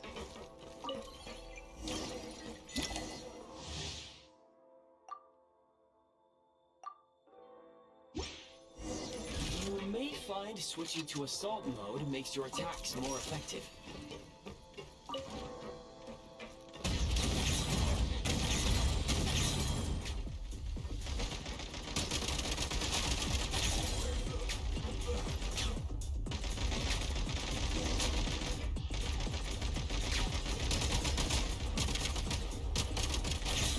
Recharge!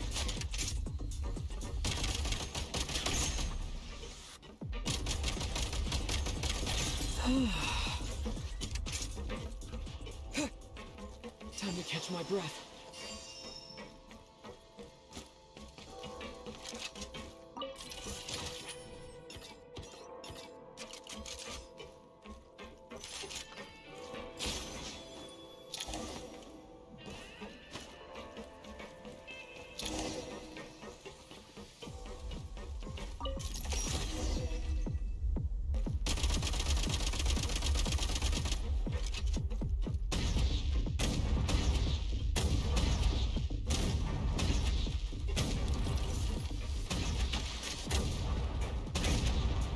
Need a refill!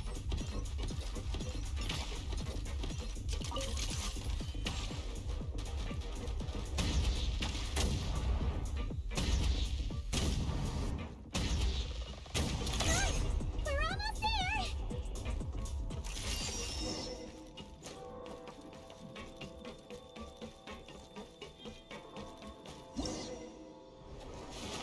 Huh? Why is everything shaking so much? Looks like the Shadow Realm is about to sink back down into the depths. The exit is right here. You mean this weird bubble thing? Wait, how exactly do we... No time to think. We just gotta go for it.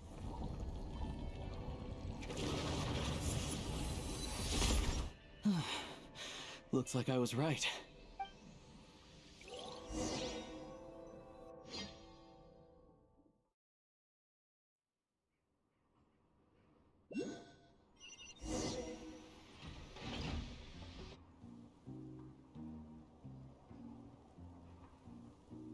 I can't believe the Shadow Realm manifested right on the railroad tracks.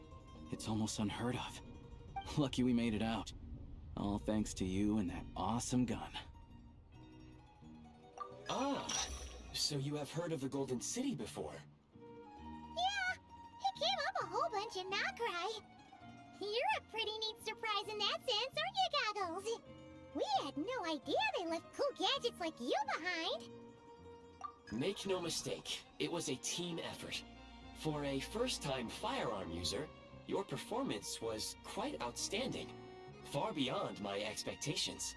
As Alosha said, it is highly unusual for the Shadow Realm to manifest in a place like this, but we should still watch out for similar dangers ahead. Oh, let's hope with this trip. Paimon's gonna have train trauma for life! The Shadow Realm can appear anywhere, not just on the railroad. I am simply advising that we take sensible precautions. Now, if you wish to further calibrate and upgrade your firearm, you may do so over there, provided you have the necessary components.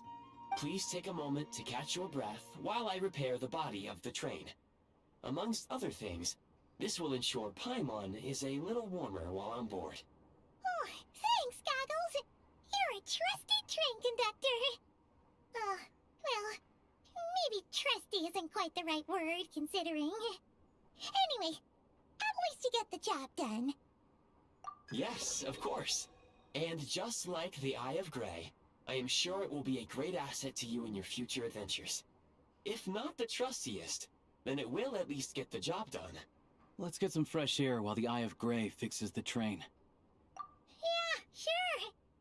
Paimon wants to forget all about the Shadow Realm. It was so creepy in there. Stretching her legs might help take her mind off things.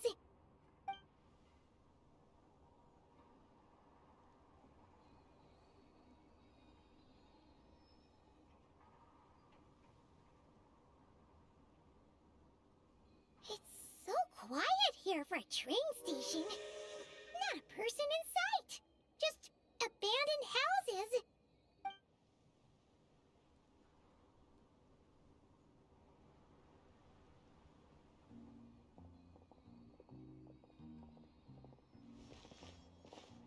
Huh? So much for repair?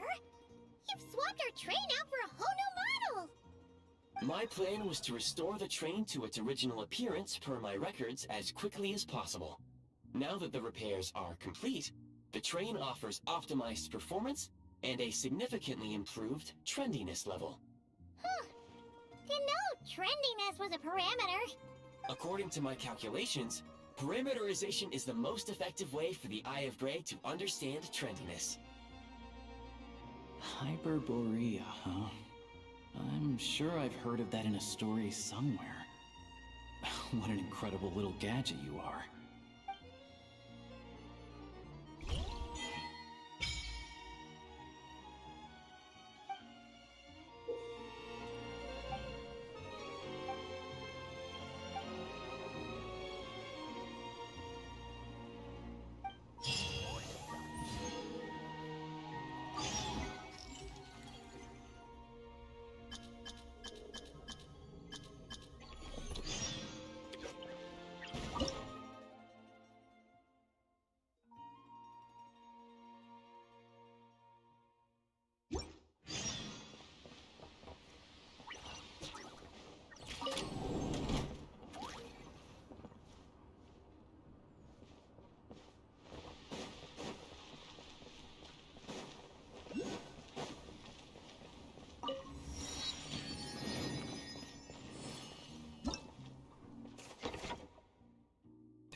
You might want to avoid looking down if you're afraid of heights.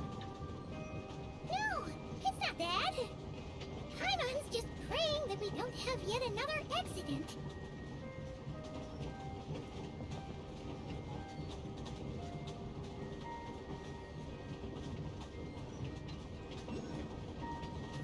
That mountain is breathtaking. Reminds Paimon of Dragonspine. They say this mountain's the domain of a Snegovic lord. A lot of the Snegovic retreated there to live in seclusion, so it's a pretty mysterious place. You hear all kinds of stories. Even the residents of the nearby town of Svietlo-Lidovka steer clear of the summit, and they make a living off of harvesting prime ice.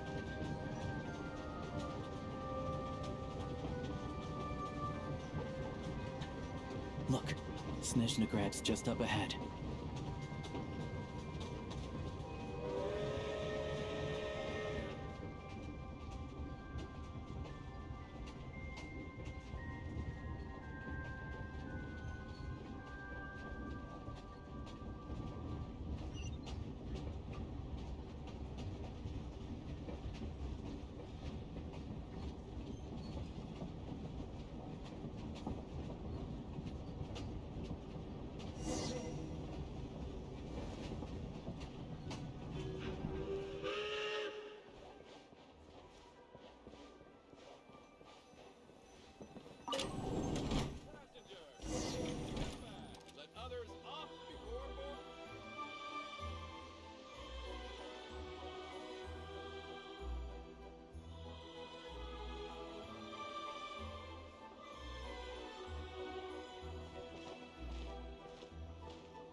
Here we are. Welcome to Snezhnograd train station, the biggest transport hub in the nation. Wow! It's so majestic! Just flying from one side to the other would probably leave Paimon out of breath! It's built for maximum efficiency, but yes, transferring trains here can be a little tiring. In the future, you can use this train station to travel anywhere you want in Snezhnaya. For now, though, come with me. Let's get Paimon checked out. This way. There's a lift car that goes straight to Sapoliarny.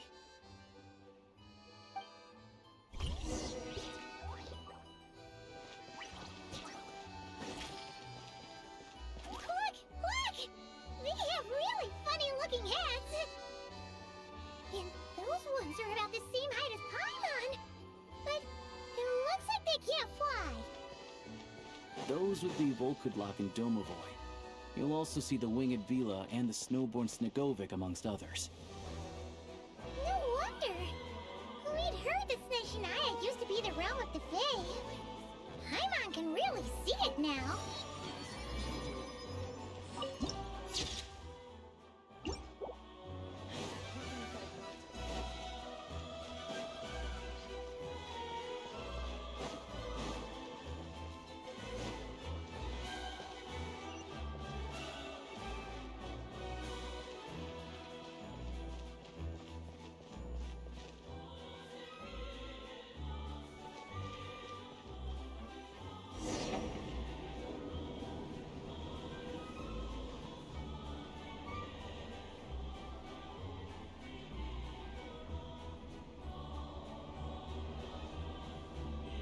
To the left is the market of Zolny. They sell everything there. You can often find some nifty little trinkets. To the right, you'll see the Korolyevsky Theater in the distance. Look at that! Incredible!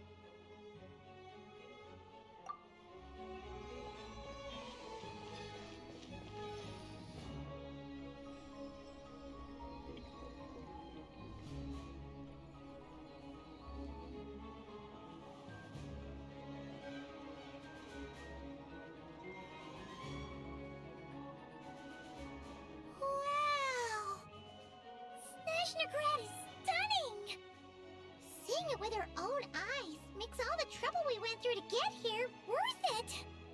I found it pretty stunning when I first came here too. But I soon found out that stunningly beautiful means stunningly expensive. The prices here are crazy. I'm just a small-time hunter, so Zolny is where I spend most of my time. This way will take us to Podvorier Restaurant. They offer food and lodging there, so you can get settled in while I fetch the doctor. Is that gonna be stunningly expensive too? Yeah, I mean, there are places to stay in Zolny, but I highly doubt they'd meet your standards.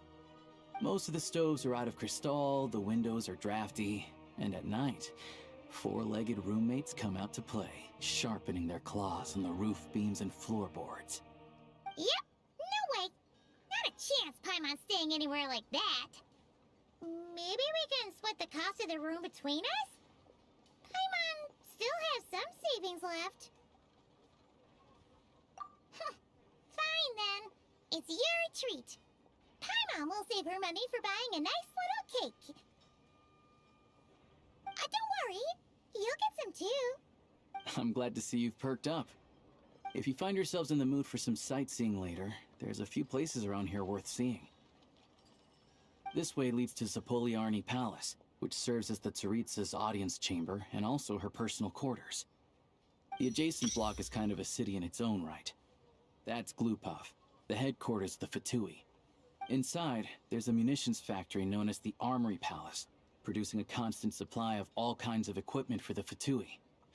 A lot of important research happens there too. And over there is the Snezhnegrad Vecha, where all the big shots meet regularly to make policy decisions. These places are best admired from a distance.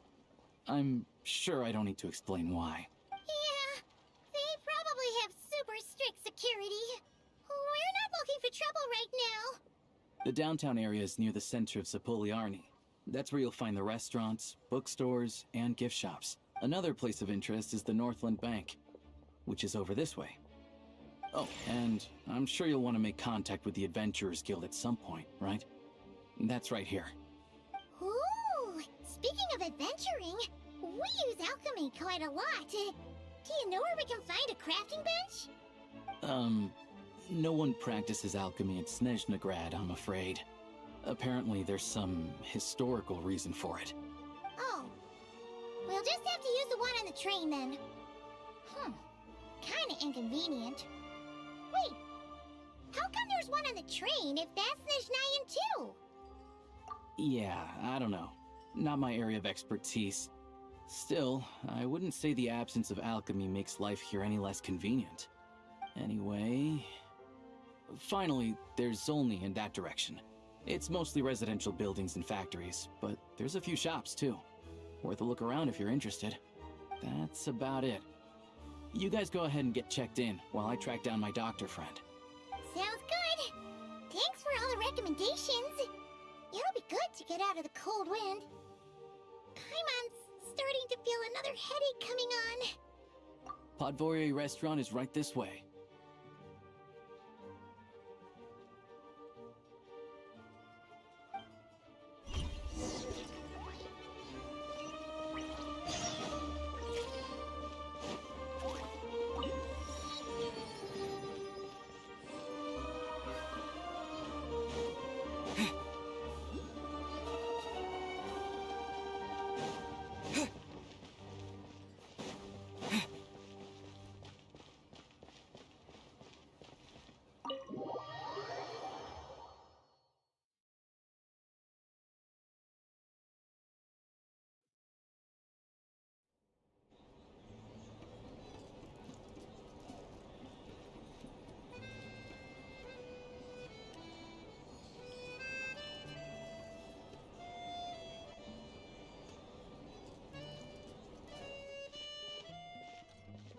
Looks like you get what you pay for, huh? Paimon likes this room a lot. Yeah, much better now that we're out of the cold. Oh, thanks for taking such good care of Paimon. Honestly, she feels kind of bad for throwing a wrench in the works. If this were anywhere else, we'd be out investigating and adventuring by now.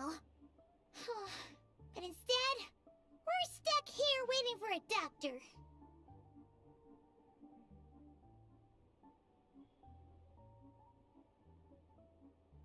You're right.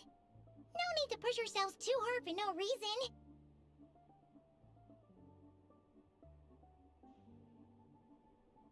A lot happened on our way into the city.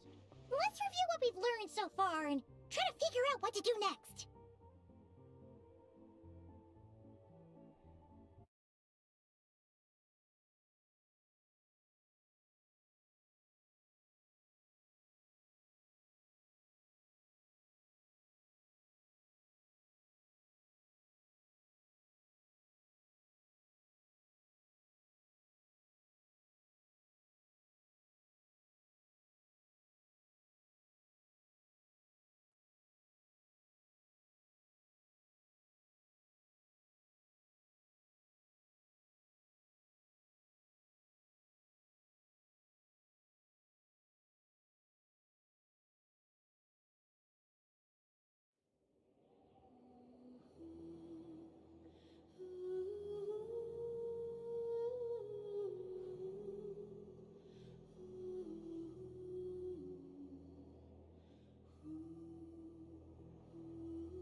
Looks like you get what you pay for, huh?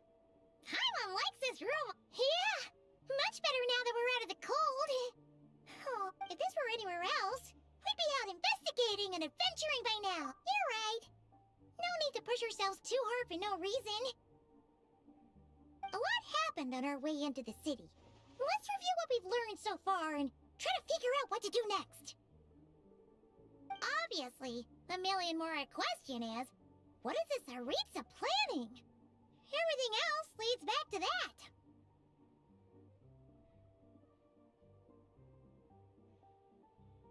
Sure was.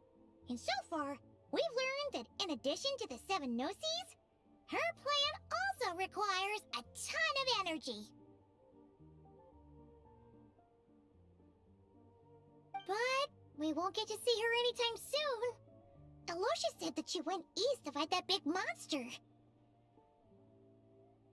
must be a pretty powerful one if it can blanket the whole of Snezhnaya in a snowstorm this awful.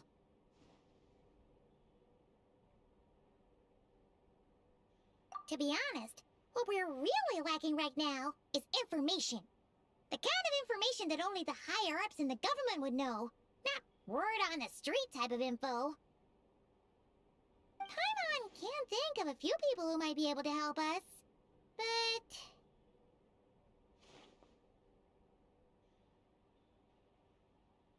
Right! And when we left Nogcry, Sandroni specifically left a message reminding us which side we're on.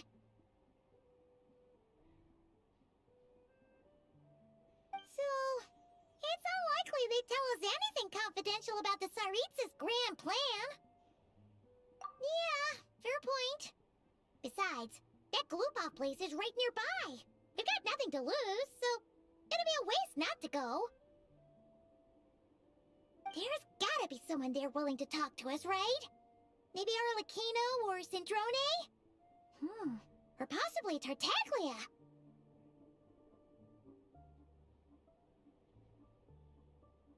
But it's unlikely we could sweet-talk Arlecchino, let alone Cendrone. She basically told us to stay in her lane already. Yeah, the last time was all the way back in Fontaine, right? Too bad we missed him in Notcry. Apparently, he came to help out. Hello. Is there a traveler in Paimon in there? That's Alosha! Come in! Hello, I'm Dr. Luneva. Alosha mentioned that one of you is feeling a little under the weather. I see. So you're my patient today, yes? And you're a Fae, I presume? Good question. Paimon's not too sure either, but she's definitely not the same kind of Fae as the ones we saw at the train station. Is that gonna be an issue? Not exactly. It's just, I'm used to treating human patients. Fae tend to be far more resilient than even the healthiest and most long-lived of humans. But don't worry, I do have some experience treating Fae. I've even diagnosed plenty of cats and dogs in my time. Safe to say, I have a fairly eclectic range of expertise. It'll be fine. Paimon's basically the same as a human. Right? We're no different when it comes down to it, are we? More like you don't eat enough. The more talking you do, the more you need to eat.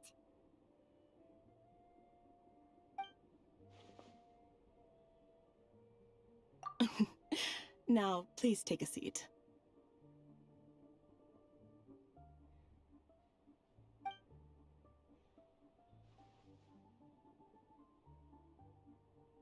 Okay, vital signs are good.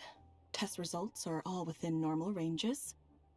I don't think it's anything serious. More than likely, you've just caught a cold. I can give you some medicine to tide you over, but as long as you rest properly for the next couple of days, you should feel better. Make sure to keep an eye on your temperature, though. If you find yourself with a persistent low-grade fever, or if your symptoms don't improve, just contact me again. Sounds like there's no cause for alarm.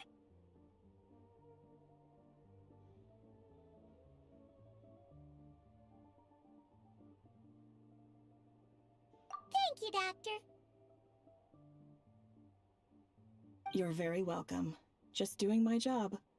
I'll leave you in peace now. Time to visit my next patients.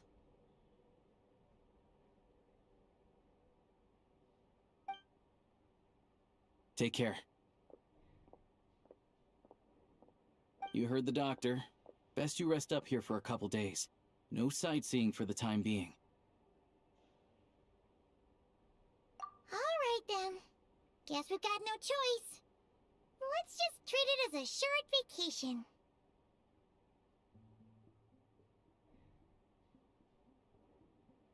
I have to get back to it.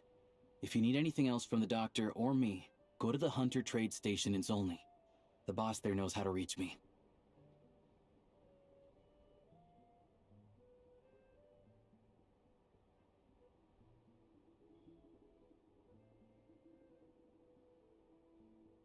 Hey, no big deal. You saved my life in the Shadow Realm. This is the least I could do.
Looks like you get what you pay for, huh?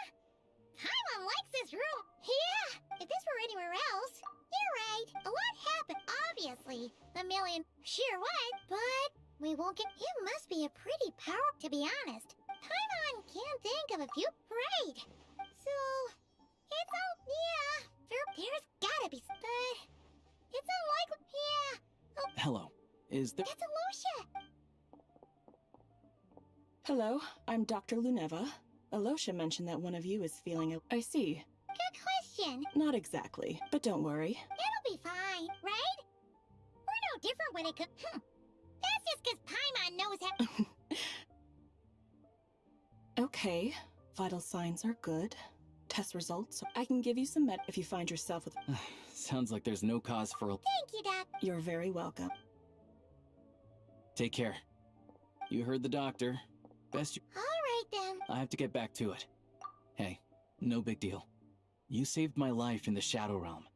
This is the least I could do. See you around.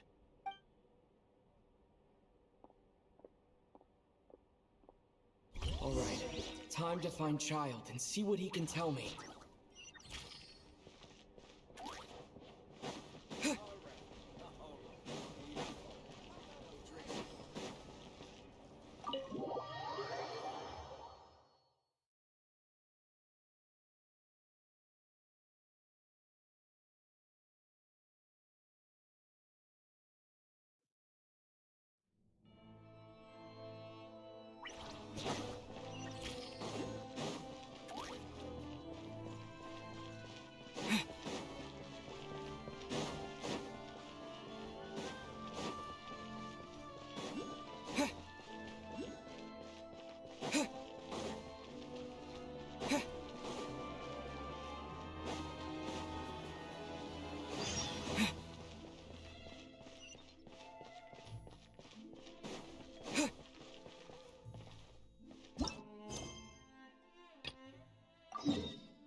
Hold on. Please display your invitation letter or permit. Glupov does not accept meeting requests without a prior appointment. You'll have to apply per the advertised booking process and wait until your invitation letter is issued. Might I ask who you're hoping to visit? Another one who thinks the rules don't apply to them. I don't understand why people think they can just talk their way in here. You don't just show up and land a meeting with a Harbinger. But I have to go through the motions for protocol's sake. Honestly, it's such a waste of time asking when I already know what the answer's gonna be. Wait a moment. I'll pass on your message. If Child is unavailable, you'll have to go through the proper procedure. Lord Child is a busy man. He's probably not in Glupov at the present. If I were you, I'd cut your losses. No point in waiting any longer. Even if you two are old friends as you claim, please understand that the Fatui Harbingers are often busy with their official duties. They tend not to stay in Glupov for extended periods. Next time, stick to the rules. You'll make life easier for both of us, Greetings, Lady Marionette. I'll take care of our guest here. It's his first time in Snezhnaya, so it's no surprise that he doesn't know the rules yet. I trust no choice words have been exchanged. No misunderstandings I should be aware of. No, Lady Marionette. No incidents to report. Whew, that was a close call. Good thing I played it cool.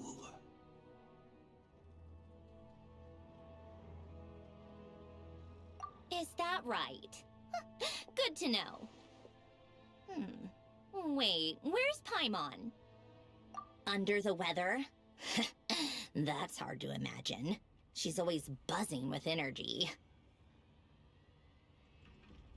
I take it she's still adapting to the climate. Happens to a lot of people. It's even colder here than in Nodcry. Has she seen a doctor? I can get you one if you need. All right, then. Well, let me know if you run into any other problems.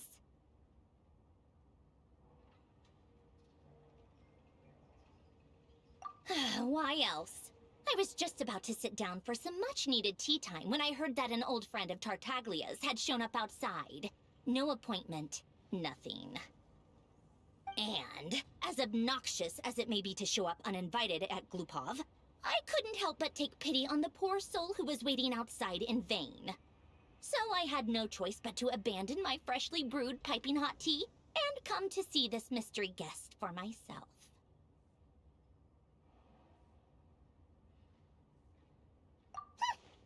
Well, I felt our time working together in Nodcry warranted some courtesy. I couldn't exactly let you freeze to death out here in the wind. Unfortunately, I can't invite you inside either. The rules of Glupov wouldn't allow it, and as a harbinger, I have to lead by example. On the plus side, Snezhnograd actually has some class, unlike Nasha Town. Torchlight Books has a very nice selection of teas and cakes, so we can catch up there. Your treat, of course. Because I already wasted one perfectly good cup of tea today. That's why.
I've ordered for the both of us. No objections, I assume. I'm sure you trust my taste. Okay, let's get down to business. I'm guessing you don't actually have any urgent business with Tartaglia, per se. You just want information, right? Wanna take a guess? Of course you'd say that. You shouldn't underestimate Counselor Tartaglia, you know. That's right. I'm sure you've heard of the Snezhnograd VII by now. Well, he's busy preparing some paperwork for their next meeting. They'll be discussing yet another extension to Project Stuja. It's basically all anyone cares about in the VII these days. Yeah, he's more of the shoot first, ask questions later sort, isn't he? It all started with a very detailed letter that Capitano left for the jester, Piero, before leaving for Natlan. In that letter, he detailed the future arrangements for his subordinates. All of his key people were reassigned to Tartaglia. I guess he'd already prepared to leave us for good all the way back then. But Piero didn't reveal the contents of the letter until the events in Natlan had concluded. That was his reaction, too. Why me? With a bewildered look on his face.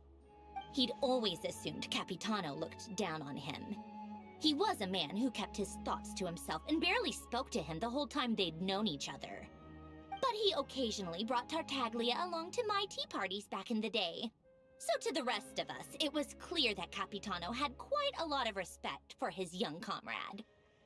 By the rest of us, I mean my Tea Party regulars. Arlecchino, Rosaline, and... actually, not Columbina. She was probably oblivious to it. Anyway, then the Liu-S situation happened. Normally, it took a lot to get under Capitano's skin, but that time he was furious. It's not really my place to talk about it, though. You can ask Tartaglia about it sometime. Basically, Tartaglia probably had the wrong idea about Capitano all along. Right up until Piero revealed the letter he'd left behind. Capitano believed that despite Tartaglia's immaturity, he showed great potential. Plus, he possessed a kind of purity rarely seen among members of the Fatui. Yeah, it's one of the few things that I'd agree those two have in common. But there's one other reason why Capitano chose Tartaglia to assume command of his troops. He knew that after he was gone, several of the others would swoop in on his army like vultures. With the ones who stood to benefit the most being the rooster Pulcinella and Regrator Pantalone. Once they divided Capitano's troops between them, they'd be more powerful than ever. No one would be able to stop them. So, you can see why Capitano chose to hand that letter to Piero, right? Exactly. Piero also needed to back a harbinger as soon as possible. And, all things considered, Tartaglia was the best choice. Even though Tartaglia has had the support of Northland Bank for a long time, he and Pantalone are ultimately not cut from the same cloth. I'd say Capitano made a good judgment call. Anyone else caught in this situation would probably feel like they'd been hung out to dry. His best course of action will be to distance himself from any shady business, while still maintaining friendly relations with Pantalone, but seeking Pulcinella's support at the same time. What's the point in having a tea party if you don't spill a little tea? Besides, none of this is confidential anyway. Ask any journalist out there. They'll give you all the lurid details. You'll see it firsthand if you ever sit in on a session of the Snezhnograd Vecha. All the factional strife, whether open or unspoken, it plays out for all to see in that one little room. Having a voice in the Vecha is the only way to steer policies in your favor. So, every person in that room represents a particular interest group. Pantalone, for instance, represents the financial sector, and Tartaglia represents the Fatui soldiers. Personally, I have no interest in political jousting, but since I have a number of engineers and researchers under my command, I have to make their voices heard. Then there's Pulcinella, the linchpin of the Vecha. He represents politics itself. Everything involves him, so nothing can bypass him. Any issue that comes up, he knows how to mediate. That's what the Tsaritsa values most about him. I'm starting to see why everyone is so frustrated with the way things are, but also powerless to change it. A complex web of interests connects all parties involved, and the Tsaritsa sitting at the top adds another layer of complexity. All right, I'm done carrying this conversation. Time for you to answer a question of mine. You must have known that you can get the info you needed from me. So why was Tartaglia the first person you asked to see and not me? Huh? Jealous? As if. Wait. Oh, I think I know what it is. Columbina passed on my message to you before you left Notcry, right?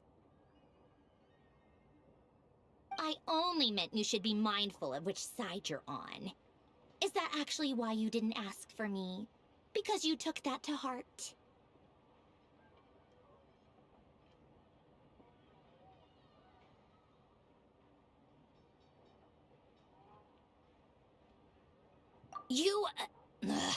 Fair enough. It's not your fault. I blame all these politicians I've been hanging around with lately. Always beating about the bush when they talk. I guess it must have rubbed off on me. Anyway, just ask for my help next time, okay? Little things like this are no problem. Lady Marionette. What now? Can't you see I'm on my break? Whatever it is, just leave it on my desk. I'll look at it later. Sorry to disturb you during your break, ma'am, but I'm afraid it's an emergency. Isn't it always? I've told you before. Fixing the tracks and transporting ice blocks does not constitute an emergency.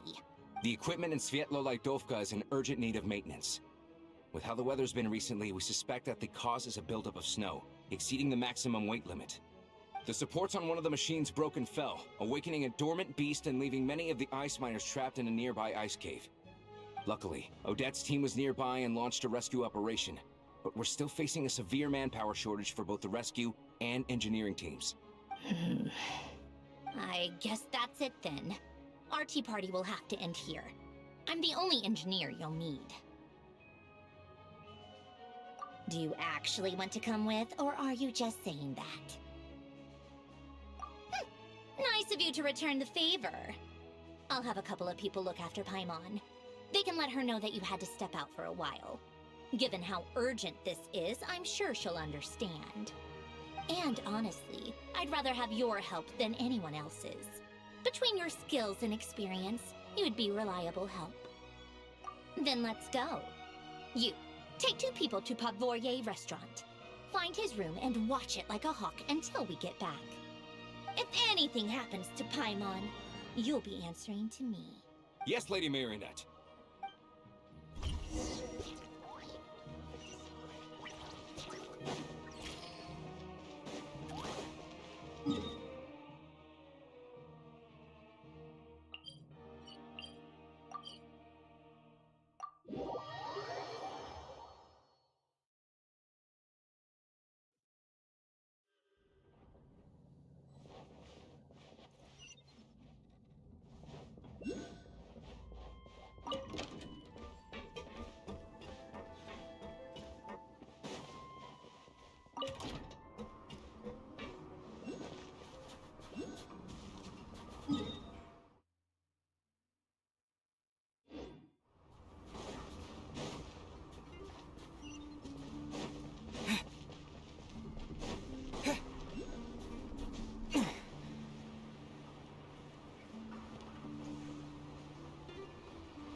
Time to verify my formulae.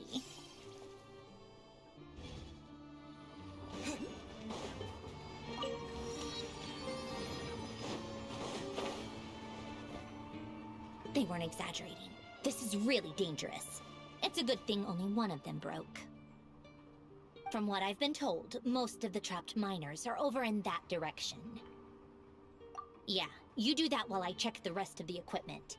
I'll evacuate the people around here as I go. Meet me back here as soon as you're done.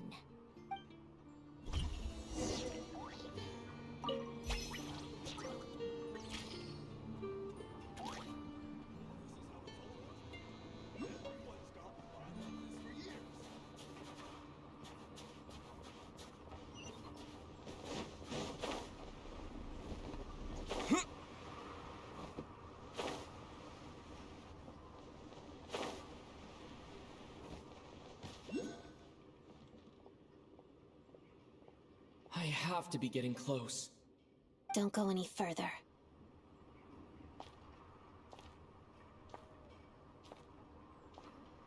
It's too dangerous here.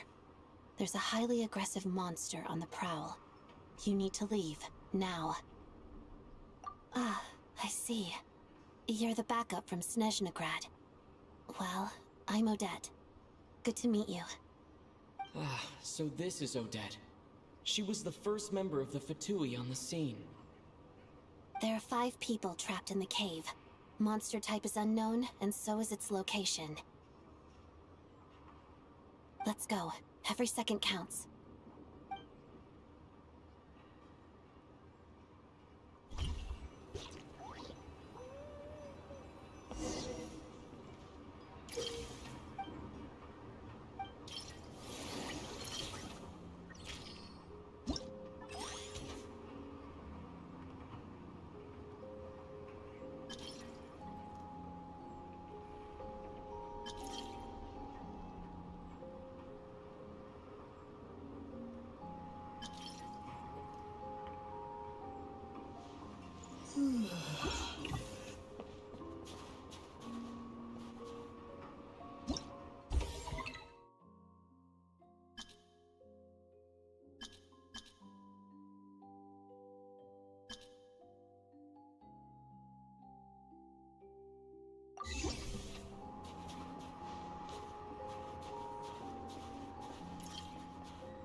Something's moving.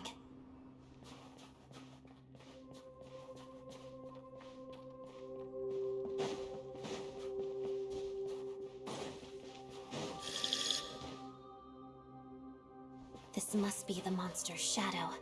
Looks like a tough opponent.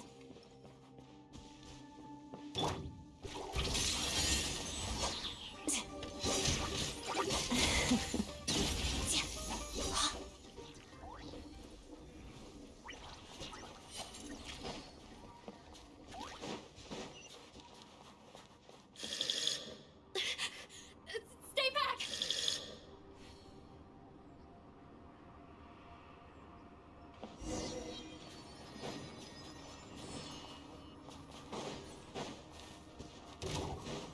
Let's begin. Pirouette.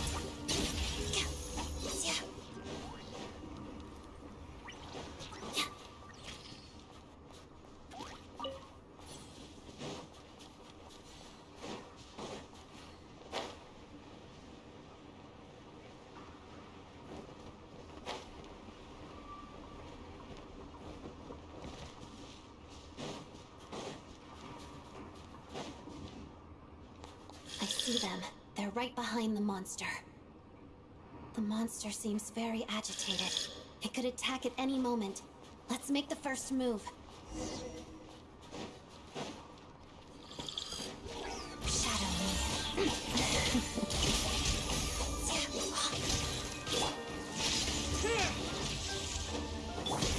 Waltz of the snowflakes.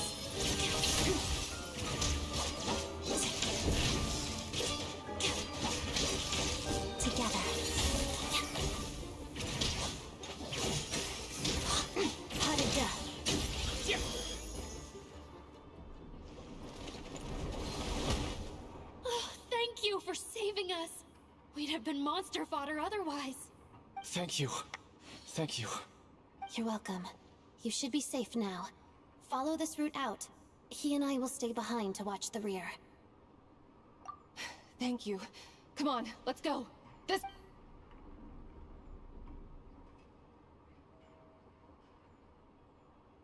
I've searched the area. Pretty sure the monster made a tactical retreat. Yeah, but with us here, it won't be coming back anytime soon. It may be small, but don't be fooled. It's a ferocious beast. People are just food in its eyes. It's lucky we got here when we did. The trapped miners have been successfully evacuated. Time for us to leave. Wait, this place. There's something unusual about it.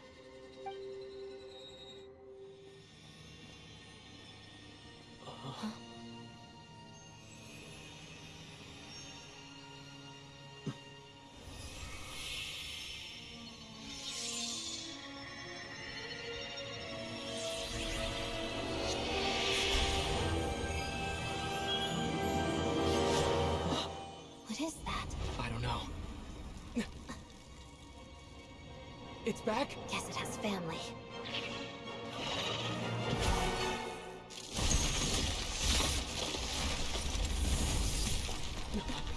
This way. Run!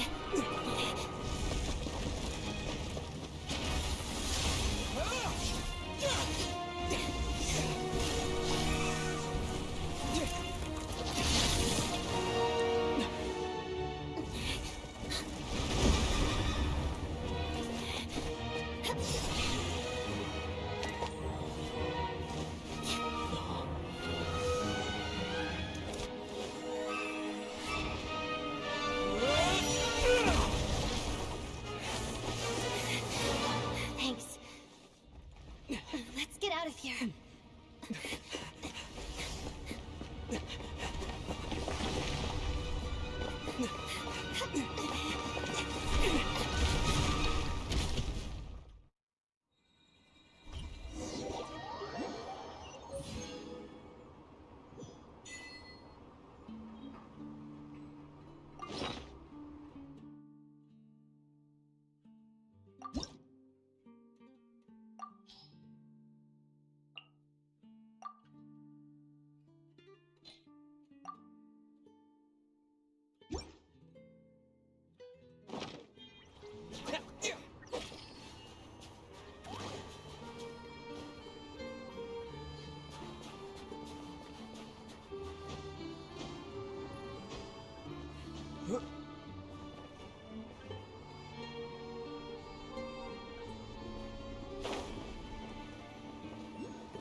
Everyone's accounted for.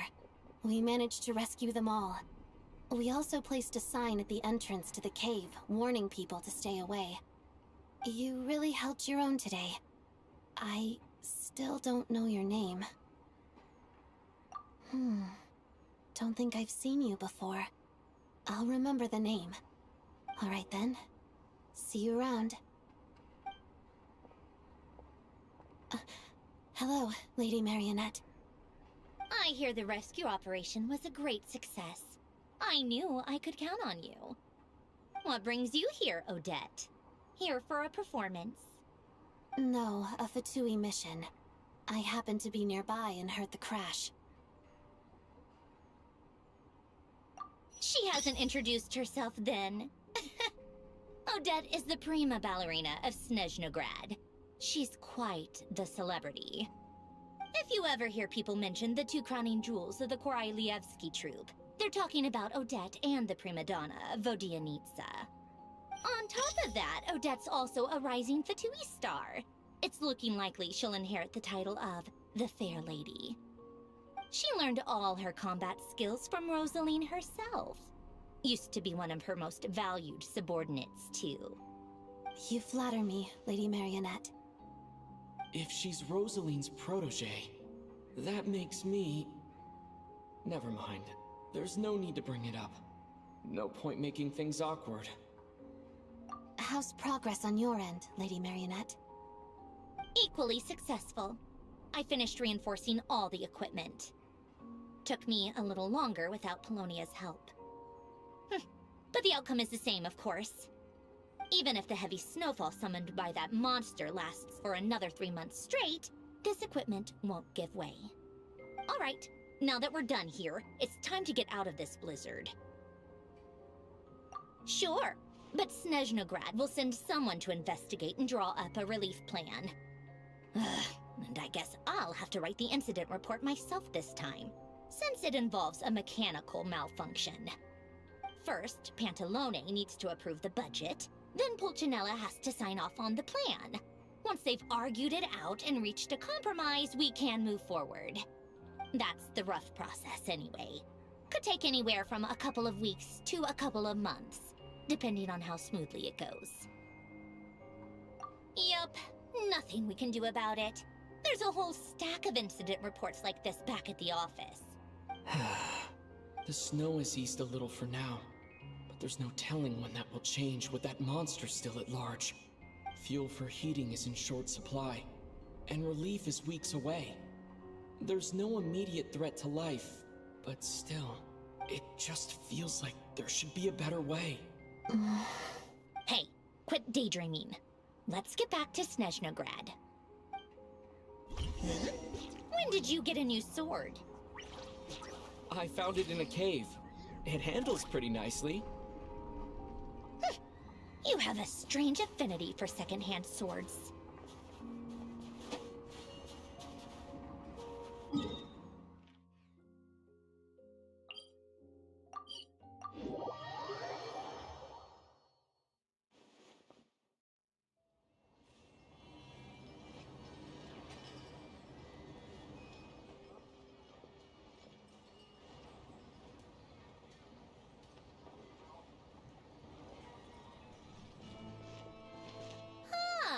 Well, if it isn't Counselor Tartaglia, Mr. Big Shot himself. Go easy on me, all right? I'm still recovering from the interrogation the real Big Shots put me through. Hey, comrade, it's been too long. I heard you came looking for me earlier. Nicest surprise I've had in a while. Good to see you too, Odette. I'm guessing you guys just got back from Sviatlo-Lydovka. How'd it go? Crisis averted? It went fine. How about you? Any new developments? Not really. Same as ever. Growing opposition to Project Stuja, and the usual rebuttals are starting to ring hollow. The results of the mock vote were pretty dire. Pulcinella was fuming. I've never seen the old man so angry. That's not good news. It takes a lot to rattle him. Yeah, obviously if push comes to shove, there are ways to crack down on dissent. But... Sorry, I have to ask something. this is going to sound blunt, but may I? Huh? Of course, fire away. It sounds to me like everyone's tearing their hair out trying to figure out how to deal with opposition to Project Stuja. But what exactly is this project's purpose? And how can it be so important that even people like you two refuse to stand up for the ordinary people of Snezhnaya? Interesting. I gotta hand it to you, comrade. You sure don't mince your words. Excuse him?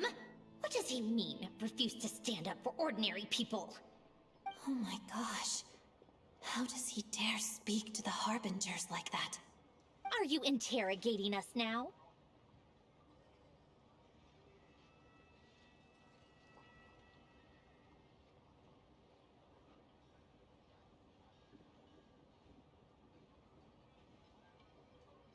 It's okay, Sandrone.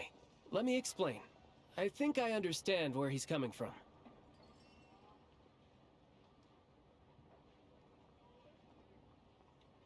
If I could, I'd take your side right now.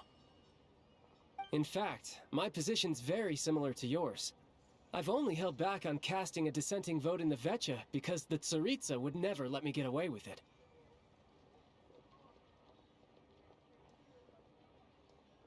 Still, I have a responsibility to the Fatui armed forces, so I do what I can to make their voices heard. Most of them are just regular folks from small towns far from the capital. I'm sure you've seen how much those kinds of places are struggling right now. Oh, and for what it's worth, I'm from Arepasak myself. Things aren't going so swell there either. The Tsaritsa wants to create a better, safer future for the people of Snezhnaya, but she's thinking long-term. I don't doubt that from where you're standing, Project Stuja seems to be creating all sorts of issues for everyone. But considering the Tsaritsa's vision for the future, these are sacrifices worth making. Sounds cold, I know, but I promise it's not as black and white as it seems. Maybe Sandrone and I can't oppose Project Stuja outright, but we're constantly raising our concerns in VII meetings.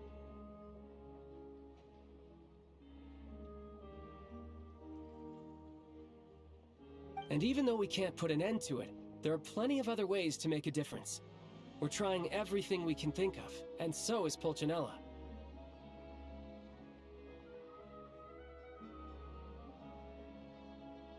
I respect Her Majesty the Tsaritsa and trust her decisions. But at the end of the day, I'm still just a normal guy who cares deeply about my homeland. And my family, who all live here.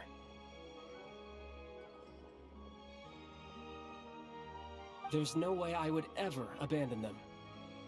As contentious as things can get within the VII, there's no selfishness or malice behind it.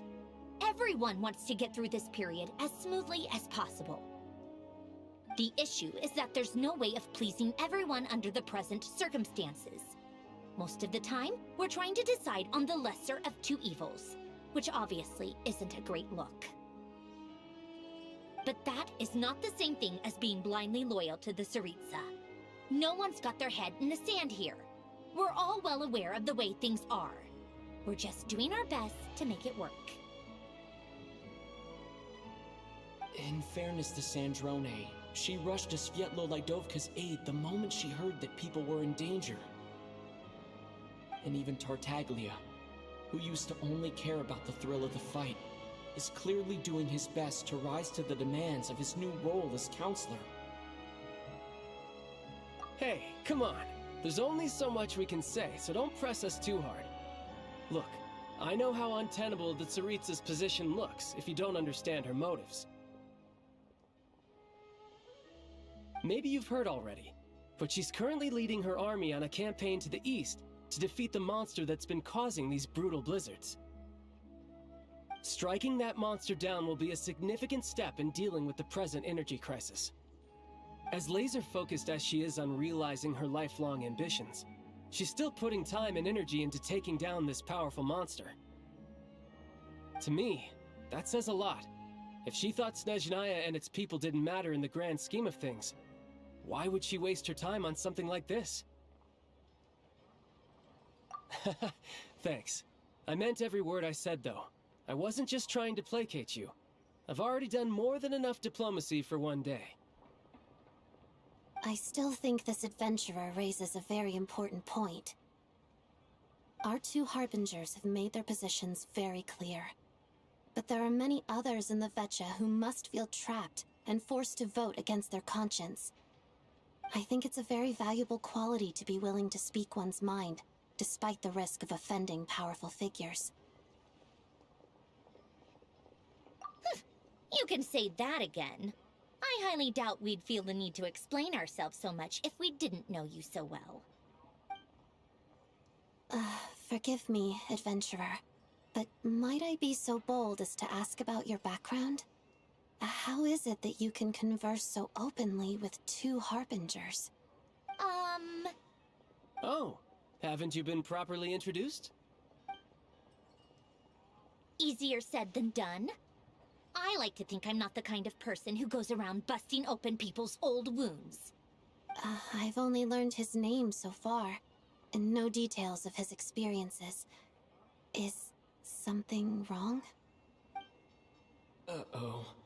Is there no avoiding the subject of Rosaline? No, it's just... Alright, I guess there's no getting around it. This is the world-renowned traveler, who helped resolve the storm terror threat in Mondstadt, cleaned up after the mess I made in Liyue, and then went to Inazuma, where there was a duel before the throne, in which the traveler defeated Rosaline. Oh. I'm sorry. I didn't think you two would be seeing much of each other, so I figured it wasn't worth bringing up. It's fine. It was a long time ago. It's fine. Sorry, I just remembered that we have a rehearsal coming up. Please excuse me. I should get going.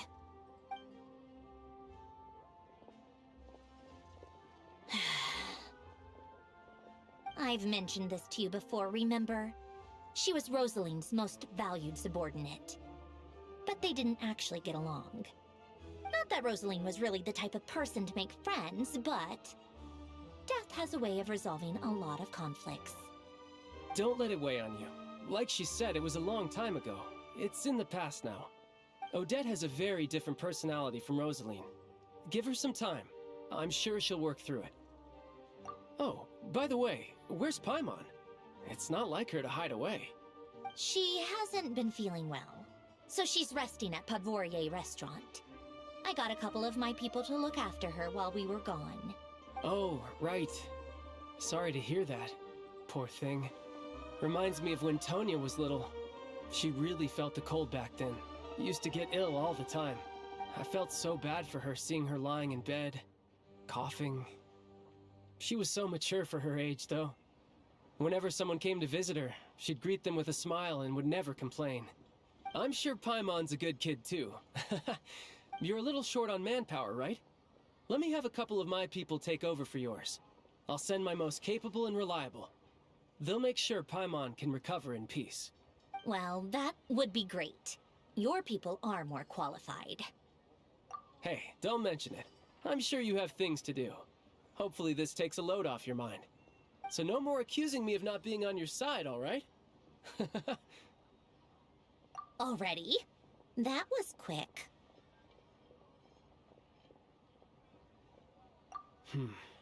I'm afraid I can't help you there. Our director's recent movements are confidential. Even we're not in the loop. If you hadn't told me, I never would have known he'd gone south. I assumed he'd been in Glupov this whole time. Well, I guess I'd better go sort out Paimon's security situation. I have some other work to catch up on at Glupov anyway. Me too. I have an incident report to write up. Let's leave it there for now. I guess everyone's in a difficult position. But Tartaglia's right. I have things to do. Things I want to do. To start with, I should ask Alosha if he knows any way to help Svietlo Lidovka.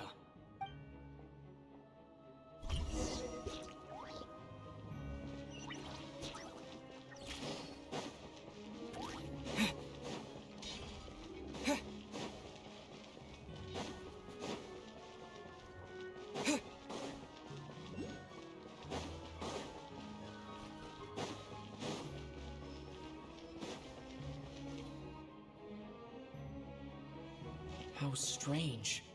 This sword seems to be vibrating of its own accord. It's a very faint vibration, but it's getting stronger as I get closer to the statue of the Seven. Does this sword have some connection to the statue? But all it does is vibrate, even when I touch it. That place I got this sword from was definitely out of the ordinary.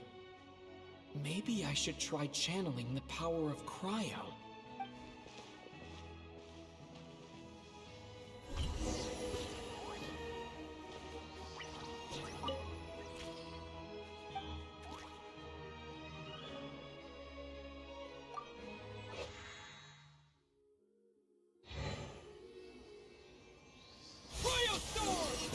Worked. There really is something special about this sword.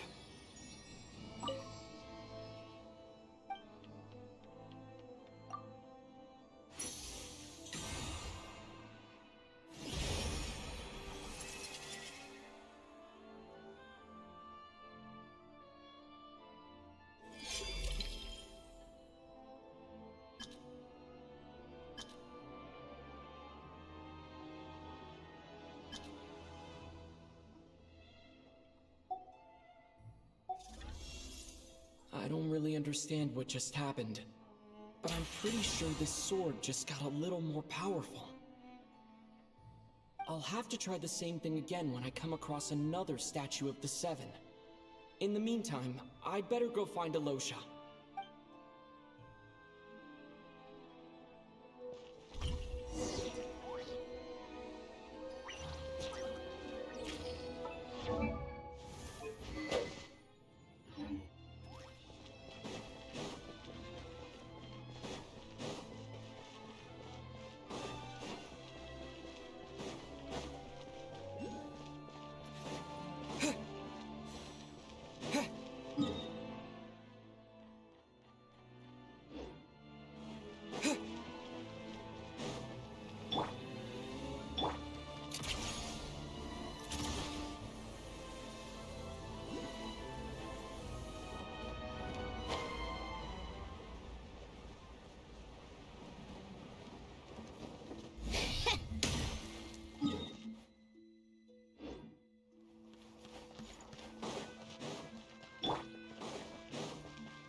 Hello there. How can I help?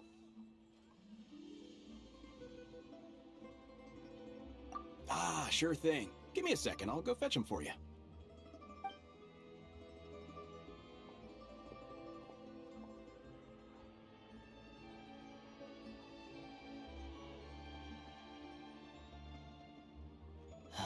It's a familiar story.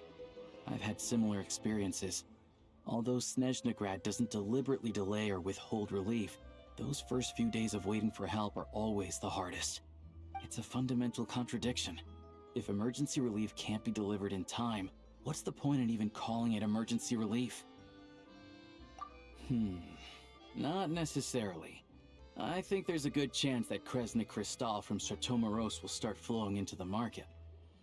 When we resolve Stratomoros' energy issue, it's like we open the floodgates. A huge backlog of Crystal is now available to the townspeople. There's no way they can use it up at once. A lot of them will probably stockpile it and slowly work their way through. Probably a good idea, since energy prices are only going to keep rising. But there will always be people who urgently need Mora. Exactly. At the current prices, selling Crystal is an easy way for an ordinary person to make a fortune.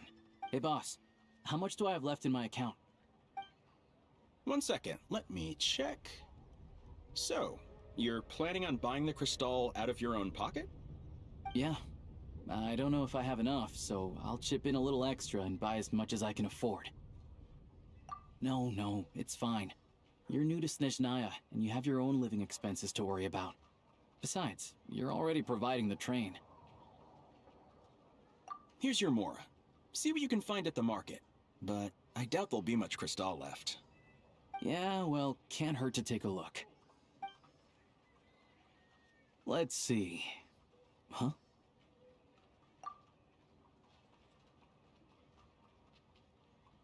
Oh, Alosha, and... Hello? I didn't realize you two knew each other.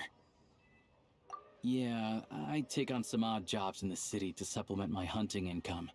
Sometimes I work as a cleaner or prop hand at the theater where Odette is one of the big stars, so I've met her a few times.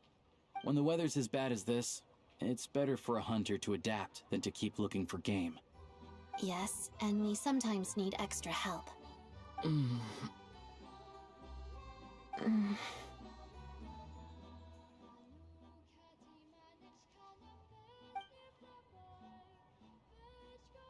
Wait, why is the atmosphere so awkward? I thought things went pretty smoothly in Sviatlo-Lydovka. So, what brings you here, Miss Odette? Looking for some new props? No. After I got back to the theater, I couldn't stop thinking about the situation in Sviatlo-Lydovka. It bothered me so much, I couldn't focus on my dancing. So I decided I'd come here and see if there's anything I can do. You too, I presume. I suppose that's why you're here. I didn't feel comfortable expressing my true opinions in front of the Harbingers. Not least because ordinary Fatui like me don't even know what Project Stuja is all about. Without knowing the full picture, I can't make sense of it. And at some point, if things aren't making sense to me, I can't just keep going along with it. So many people feel the same way. They wish they could do something, but all kinds of reservations hold them back. Explains why groups like the Roadcott are springing up to fill the gap. Yes. Well, that's one option. But there are risks to consider with organizations like that. The Fatui does not encourage their activities. Right, because things can get out of hand, and it's hard to hold the right people accountable when they do. I've heard about a few cases like that. Sandrone said Odette was on track to inherit the title of the Fair Lady. If so, she'll be able to find out what Project Stuja is really about. Still, it's probably a little soon to ask her about that. There may be more to the story. What's on your mind? I think we can both agree that no matter which side you're on, it can't stop you from doing the right thing. Where there's a will, there's a way. I know what Rosaline did while she was abroad. You made the right decision, so no hard feelings. So, what's your plan? Oh, we were gonna buy some Cristal. I heard there's some on the market right now. Funny. I had the same idea. In that case, let me pay. I can claim it back as mission expenses. The real issue here is that government relief is behind schedule. Surely it makes more sense for the state to cover these costs than for us to pay out of our own pockets. True. It's a huge expense after all.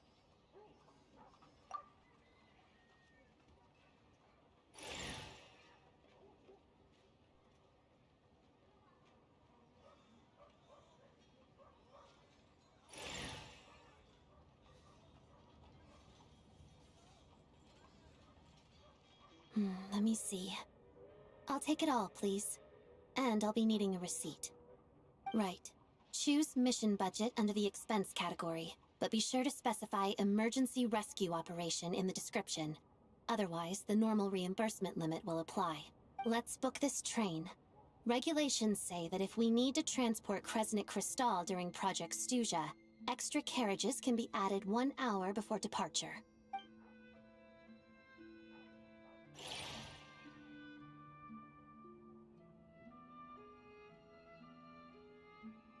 That should do it.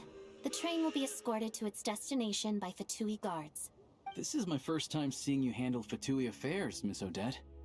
It seems you're as skilled an officer as you are a dancer. You flatter me. It's only because I've been doing both my whole life.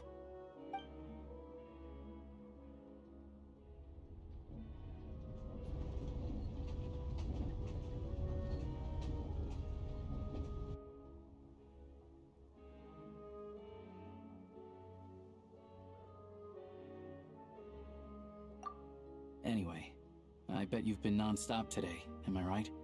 Any idea how Paimon's doing? What's wrong? Who's Paimon? His travel buddy. Hasn't been feeling well. She caught a cold right after they got to Snezhnaya.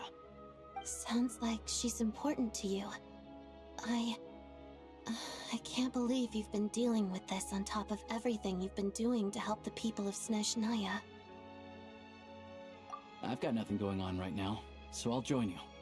I want to see how she's doing. May I come too? I have some candy that someone gave me back in Svietla Laidovka. Plus, I know a little bit about relieving cold symptoms. All right then, let's go. I still don't know what the deal is between these two, but at least the tension seems to have vanished. A good sign, hopefully.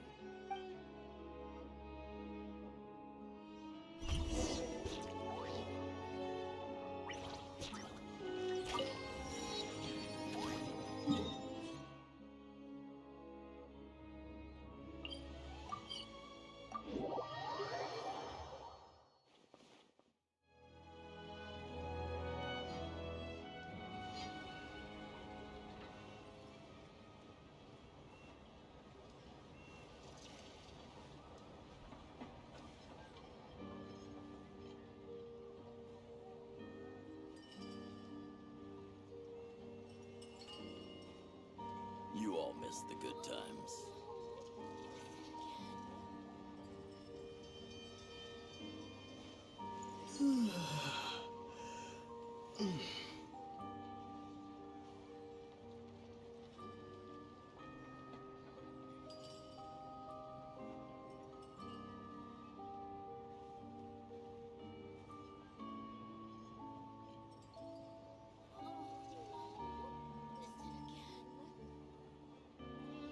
You all miss the good times.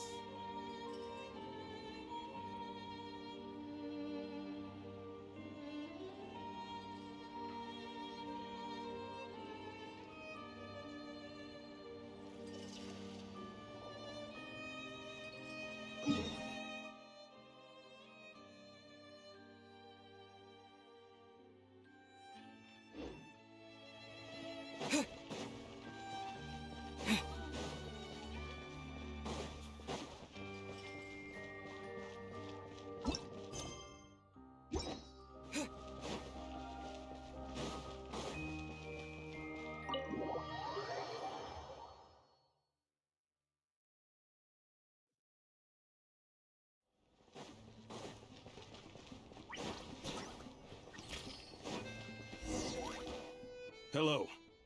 Sorry, but there's a sick person recovering in this room. Can I help you? What happened?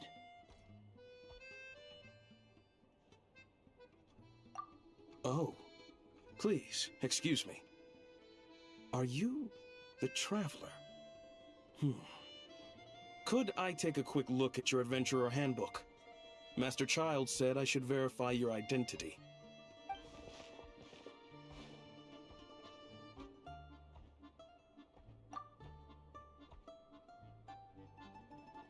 Ah, it's really you. Sorry for the inconvenience. We're under strict orders from Master Child to keep this room well guarded. At the same time, we can't interfere with Podvoye Restaurant's business. That would only seem all the more suspicious and draw unwanted attention to this room. Besides myself, a few of my colleagues are stationed in and around the restaurant, in plain clothes, of course. Rest assured, you're in safe hands. I didn't expect such a high standard of protection. Well, Master Child handpicked us for this special assignment. We're not about to let anything go wrong. Anyway, I won't keep you any longer. Please, head inside.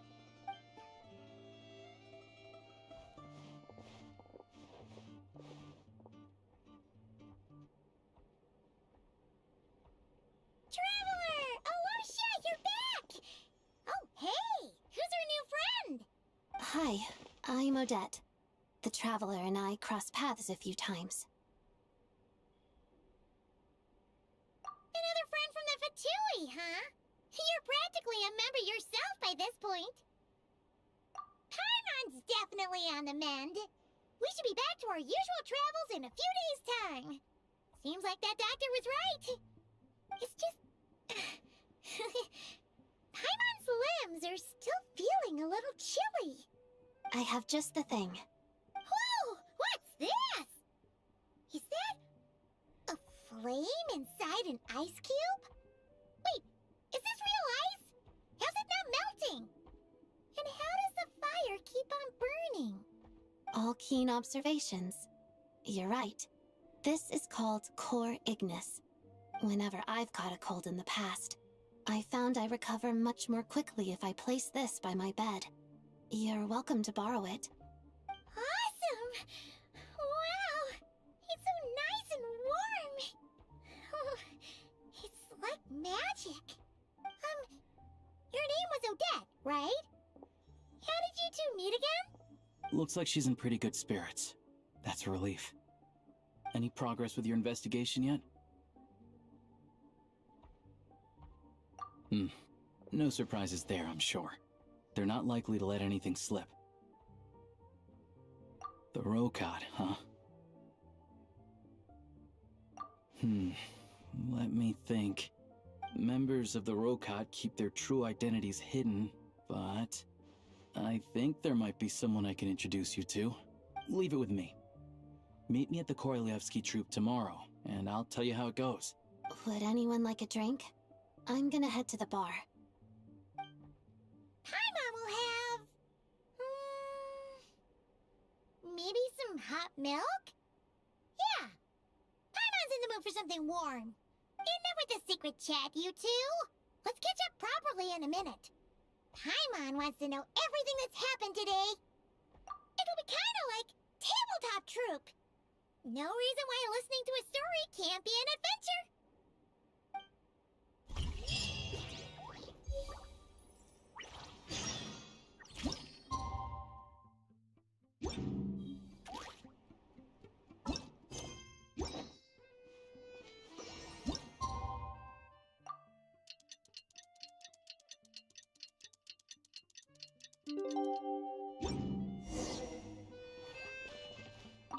The boss is gonna give Paimon a copy of the latest newspaper to read. That should keep Paimon entertained.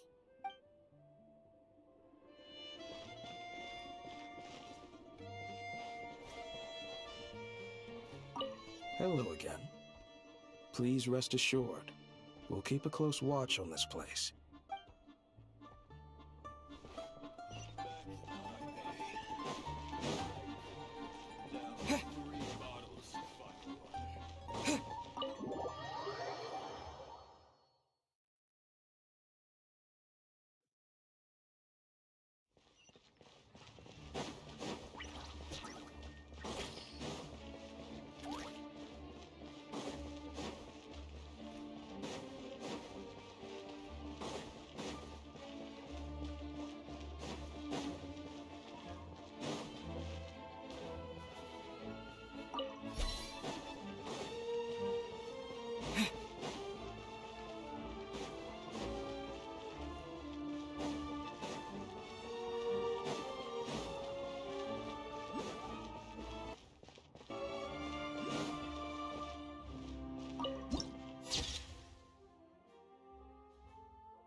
Ah, you made it. I've got some tickets, and I managed to set something up with the Rokot. It'll have to wait until after the show, though. Happy to stay and watch? I doubt you've seen the Korolyevsky troupe on stage before. Pleasure. Here, this is the way in.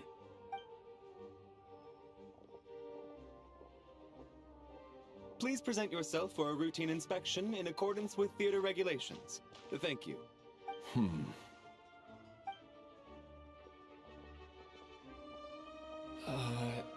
Is that guy with the Fatui? Looks like he's waiting for something. Okay, all done. Thank you for your cooperation. Please proceed through to the theater.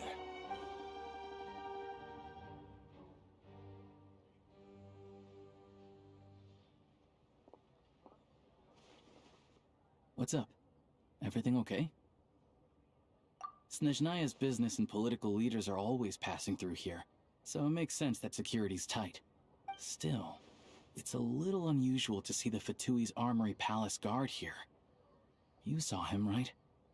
The guy right at the back. Strong, silent type. His name's Valeri.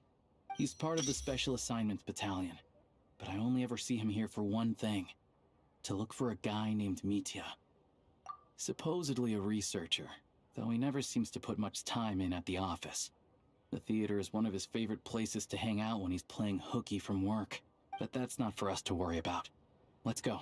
The show's about to start.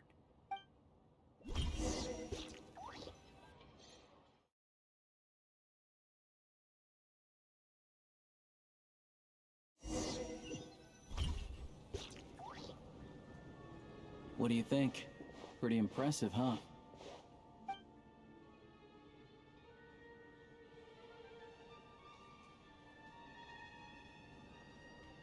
Oh, the one in Fontaine?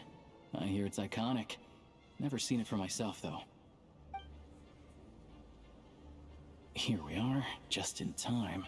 Sorry, coming through.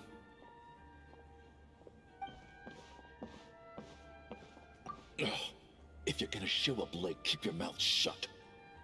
What's his problem? Whatever. No point arguing with people like that. Look, there she is. That's who I'm introducing you to later.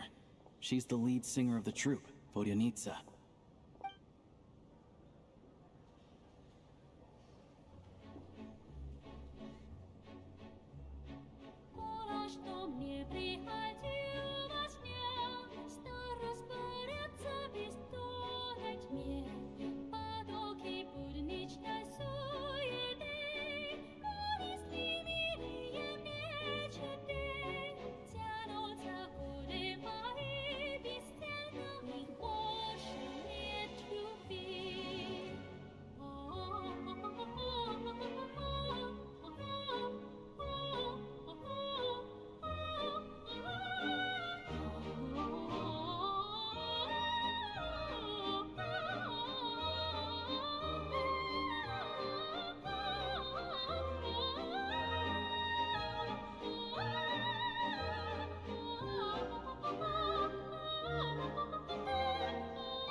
This leads directly to the green room.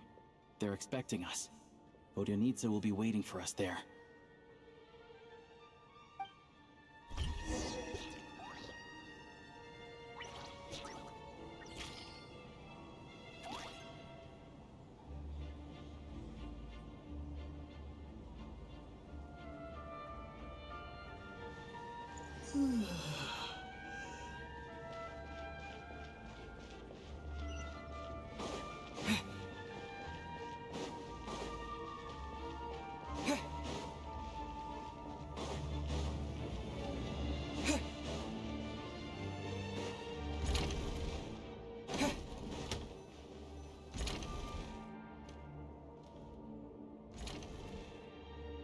Hey there. Excuse me. Can you believe it? I am so mad right now. Come in. Oh, it's you two. Huh? You know each other? Oh, wait. Is this who you were telling me about? The one you met yesterday and couldn't stop thinking about? I never said that. Yes, you did. Why are you denying it? It was right before I went on that rant about the moody factory owner. Oh, I remember it so clearly. Might I ask what brings you two here? Oh, I just brought him here to see the show. And when it finished, he was full of praise for Vodyanitsa's performance. So I thought I'd try my luck, see if we could get the chance to chat for a bit. Maybe get an autograph? You work here. You of all people ought to know that's against the rules. It's not what the green room is there for. Oh, what's the big deal? Come on, don't be shy. I can give you an autograph. You can take a picture too if you want. Do as you please. I finished all my shows for the day. I'll leave you to chat.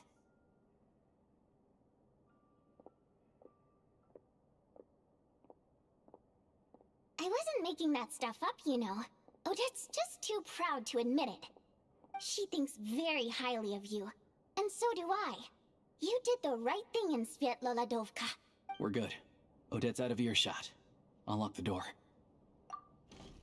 Confidentiality, of course. The Rokot is very strict on that. Whoa, Alosha! Not out loud! Not with an outsider here! Relax, I've taken care of it. Look at this. The President's reply sent this morning. Wait, so he's been approved to join? You told me last night that you wanted to get intel from the Rokot. Unfortunately, Rokot intel is only available to members. But ever since you set foot in Snezhnaya, we've been working together. I've seen the way you work, your character, and your motives. Everything about you is perfectly in alignment with what we're trying to achieve in the Rokot. So I figured I might as well cut to the chase. I wrote a letter to the President explaining your situation, including just the right amount of detail. His approval came very quickly. Of course, it's still your decision whether you want to join or not. We'll respect your choice.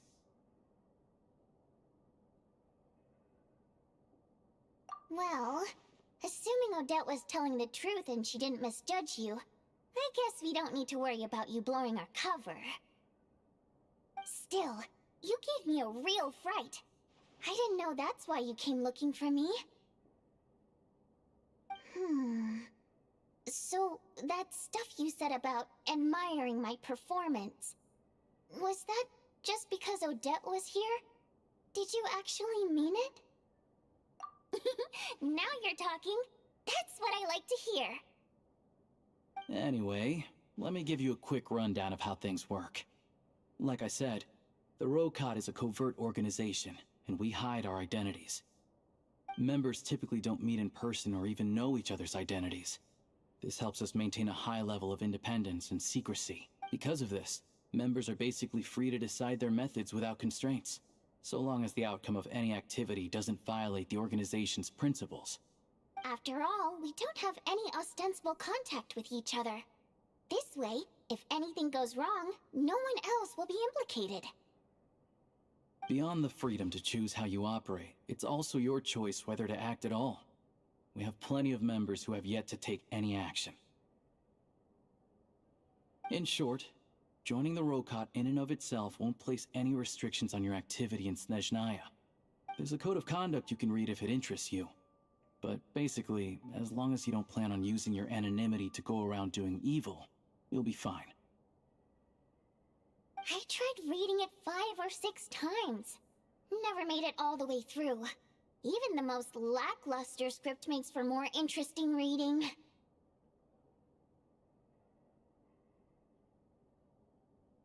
Great. Then I'll go grab an official application form. Be right back.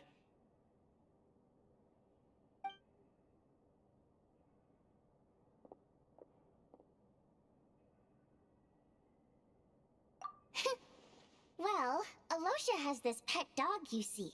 His name's Tagarin, and this one time, Alosha brought him backstage. Tagarin took quite a liking to me, so I played with him for a little bit and fed him some treats. Then, the Rokot was out on a mission one day, and even though we were all in disguise, Tagarin recognized me right away. Just a coincidence, really. We didn't report it to the higher-ups, though, to avoid dealing with the fallout. Like my job at the theater, for instance. I really need it to make ends meet. By the way, what were you complaining about just before we came in? Did everything go okay with Chuganov? Everything did not go okay. That's why I was so mad. I tried to make some small talk with him before I went on stage to fish for intel about the Iskra manufacturing plant. But he wouldn't take the bait. No matter what I said, he kept dodging the question. And then he started complaining. He said he didn't appreciate his second-rate seat in the stalls because he usually gets a private box. I mean, What did he expect? Everyone knows that if you want a box seat, you buy a ticket well in advance. But instead, he sends me a letter the day before the show, when we're practically sold out. I had to juggle things around just to get him a half-decent seat, hoping he would appreciate the gesture enough to share some information. But nope, he didn't give me anything.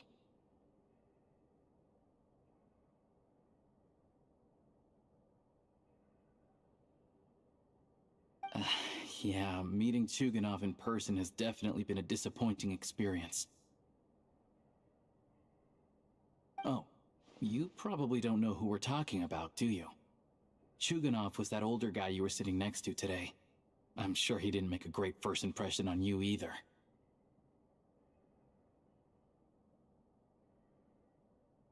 To the citizenry, he's a family man and a kind boss. But our interactions with him tell a very different story. It's one thing to ask for a favor, but he acts like it's his right. He always expects special treatment. Take the ticket situation, for instance. I've actually gotten him a private box in the past. But not only was he not even grateful, now he's acting like I've sold him short this time. Not to mention that he's never paid for a single one of his tickets.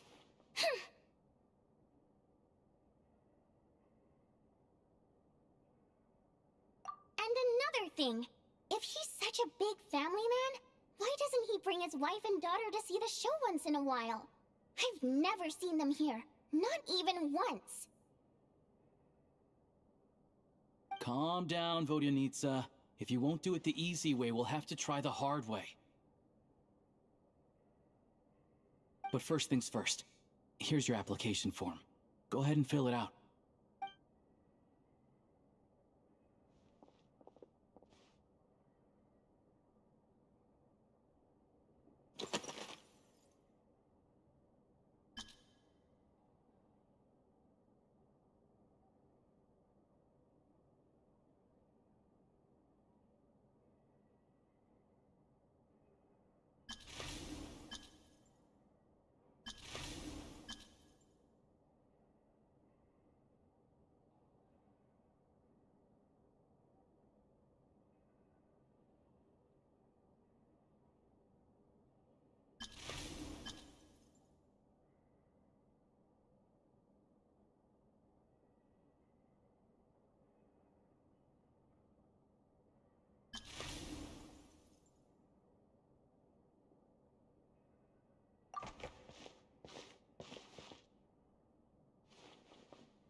Looks like I'll need to make a few little tweaks here and there.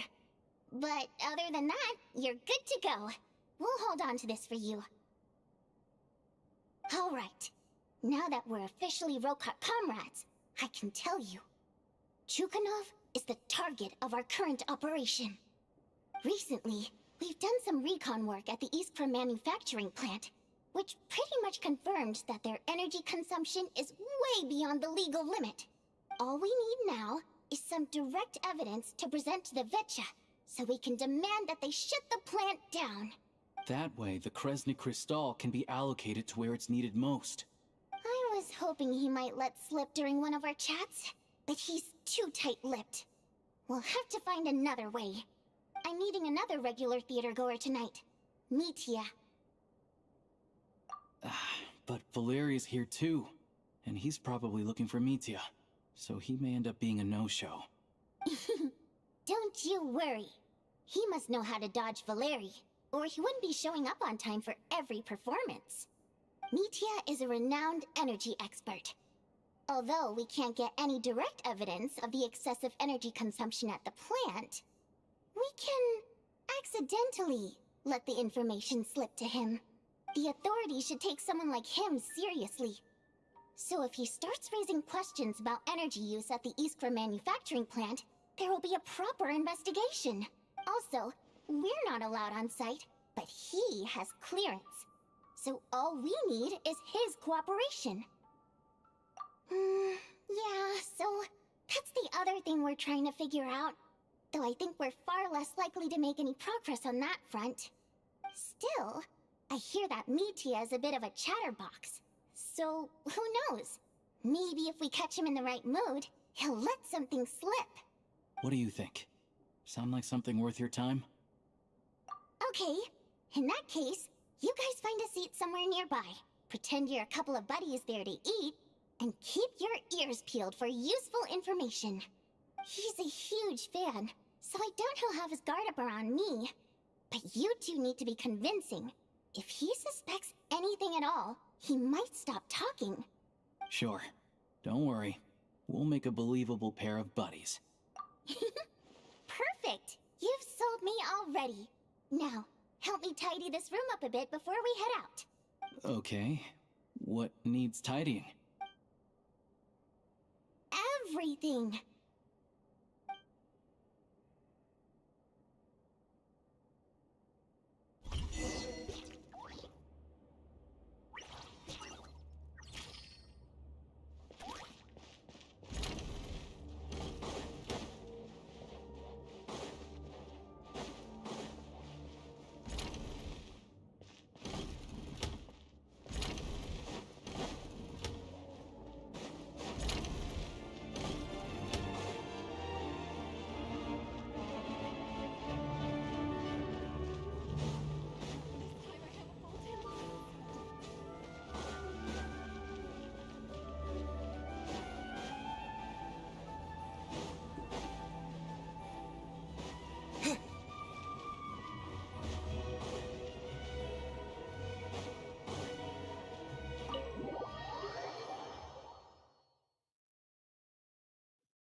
We come here often, so we shouldn't stand out. Let's sit here.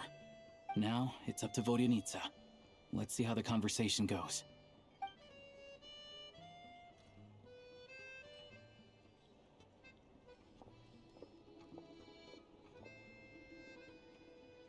Mr. Metia! Over here! Over here!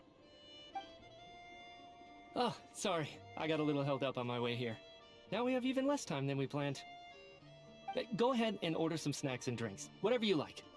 Let me see. According to my schedule, we still have 25 minutes left. You're really pressed for time today, huh? I was imagining this would be a leisurely chat. If you'd prefer, we can always reschedule for another afternoon when you have more time. No need. Getting to meet the lead singer is a very precious opportunity for me. I'm not about to pass it up. I've already had to decline your invitation several times because our schedules rarely align. If I don't grab this chance while it's here, who knows when the next one will come around? Well, it's very kind of you to make time just for me. I'm not too sure, to be honest. But Snezhnaya's full of weird and wonderful things like that, so people tend not to bat an eye. I'm sure the same will go for the Eye of Grey and Paimon. The reason I invited you out for tea and a chat today was to get some feedback from a true fan of the theater. Well, I genuinely have nothing bad to say. No matter how many times I hear you sing, it never gets old. It always seems fresh and new somehow. Maybe it's because the more times I listen, the more details I notice. Or maybe you simply improve with every performance, delivering it better each time. Thank you! I'm delighted to hear that! Could you give me any specific examples? Oh, yeah. The piece you sang today, for example. Beneath the Frozen River? Hey, what's with you? I'm just praising a good performance. I always used to find that such a bleak and lonely song. But the more you listen, the more you realize that it's not as cold and nihilistic as it appears. When you really dig down into it, there's a certain level where you're surprised by the emergence of hope. Wow, I'm impressed. I didn't expect you to pick up on that. Actually, I only tried out that angle after talking with a composer. Still, Beneath the Frozen River wasn't on today's program. Oh, really? But it's a classic. You sing it every time. Almost every time. Oh, well then. Let me say a few words about that other all-time classic, Flying in the Wind from the Mountain Sparrow. I didn't sing that one today either. My voice wasn't quite up to it, so I switched it out at the last minute. Oh, but, Sorry, Mr. Mitya, but you were at the theater today, yes? Of course I was. Remember? I said hello to all the troupe members before the show started. You, Odette, and the others. So what did Odette sing today? Elegy of the Snow-Winged Goose, of course. Correct. I see. I see. You find my singing boring, don't you? That's why you don't remember a single song. Looks like I'll need to cut a few from the program next time. No, that's not it. I swear. All right. I'll be straight with you. I'm sorry. My mind was wandering as you took the stage today. I enjoy watching your shows because the exquisite performances stimulate the mind. It always sparks some inspiration for my research. So, whenever I get stuck at work, I come to the theater for a change of pace. Odette's dance during the Elegy of the Snow-Winged Goose today was simply incredible. It got me wondering what she's been going through recently. That look of sheer defiance in the face of utter tragedy? It was so inspiring. I started scribbling in my notebook right away. Not that I made a ton of progress in the grand scheme of things, but I still think it was productive. By the time I snapped out of it, the entire show had finished. So what you're saying is, you didn't listen to my singing at all? Unfortunately not. I'm sorry. I don't know which is more disrespectful. The fact that I don't always come for the show itself, or the fact that I missed your performance. Seems like things are getting a little awkward. Mitya just stepped into a conversational minefield. If there's one thing Vodyanitsa doesn't like, it's people who show disrespect for her performance. This meeting was so hard to set up. Don't tell me it's already falling apart. It's fine. I suppose this is affirming in its own way. At least, it shows that our performance really touches people's hearts, right? Don't let it bother you. It certainly doesn't bother me. She's showing a lot of restraint. Well, I'll be sure to let Odette know how much you adored her performance. Please don't say that. I always love your performances too. It's just that inspiration struck at the wrong time today. I'm usually all ears. I know, I can tell. That's why I value your opinion. I'm sure some people can't stand it when others praise their coworkers right to their face, but not me. No, sir. Fair enough. I still feel kinda bad, though. But you know what I really can't stand? People who only show up to the theater to pretend that they're cultured. Makes me sick to my stomach. Oh, yeah, 100%. There are too many of those people around. By the time they're walking out the door, they've forgotten all about the show. What's wrong? You look furious. I don't know if you've heard about the boss of the Iskra manufacturing plant. He isn't even a theater investor, but he always demands the same privileges as actual investors. Box tickets only, premium drinks, even the right to request specific songs. Well played, Vodyanitsa. Seems like she's harnessing her rage to steer the conversation back on track. Now that you mention it, I've interacted with that guy before. I gotta say, everyone holds him up as an example of a benevolent businessman, but I don't know. I don't see it. Yeah, he couldn't care less about what's happening on stage. He's just there to flaunt his social status. I hate that I have to prepare programs for guys like that. What's the big deal with that factory he runs anyway? I asked around a bit and heard some pretty shocking stories. Sounds like he's just another greedy capitalist. Oh, really? Yep, the things people are saying are pretty damning. Low wages, insanely long working hours, equipment running around the clock. And as if that's not bad enough, he also strictly forbids his employees from giving any kind of interview. Project Stuja has now been extended so many times, we're at the point where crystal rations for the common folk are barely enough to survive on. Yet he even wants to get his greedy hands on them just to boost his own profits. If the rumors are true, he's in serious violation of the law. Interesting. So you've heard about it too. What? So it's really true? Who knows? I've only heard the same rumors you have. But there's no smoke without fire. The Rooster's been coming down on us hard lately, demanding that we track and trace every single batch of Crystal. My coworkers in the Department of Energy have been tearing their hair out over it. The Rooster? I didn't realize he cared that much. Yeah. Even though there are no restrictions on Crystal trading, the poor will wind up freezing to death if we let the rich buy as much as they want. That's clearly unfair. Looks like we'll need to arrange an investigation into the Iskra manufacturing plant as soon as possible. I never knew you kept up with current affairs beyond the theater, Miss Vodyanica. You really have a heart for the common person. Most Fae in your position have long been indifferent to the plight of humans. Well, those of us who choose to live in human cities are naturally going to pay attention to any significant upheaval. Isn't the Rooster a Fae himself? I'm just surprised to learn that even someone with as much experience as him is getting so stressed out over Project Stuja. What is the end goal of this project anyway? This is it. We're finally going there. I'm sure Mitya can sense on some level that she's fishing for information. But since their conversation is so relaxed, he might just let something slip. It's stressing me out too.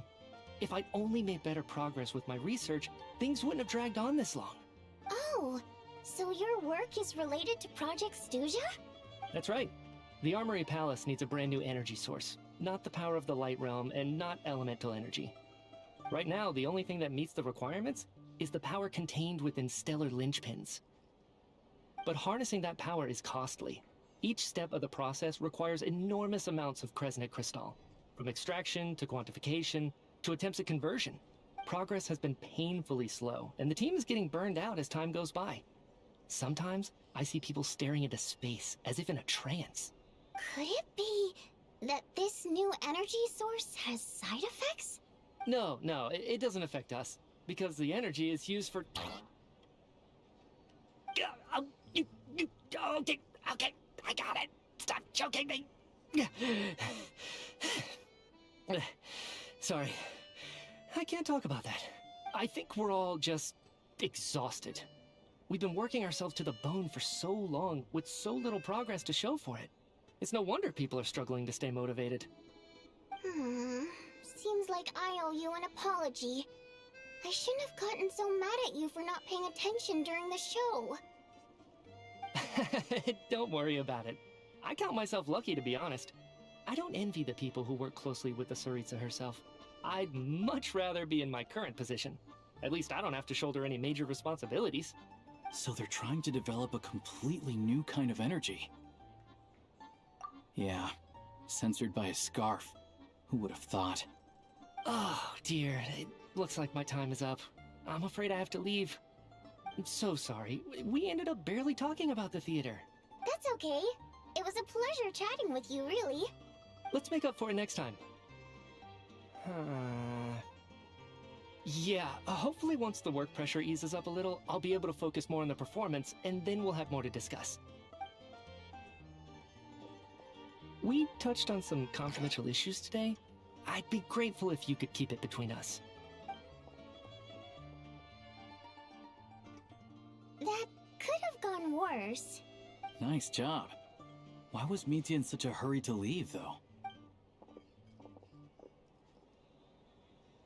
Sorry, routine inspection.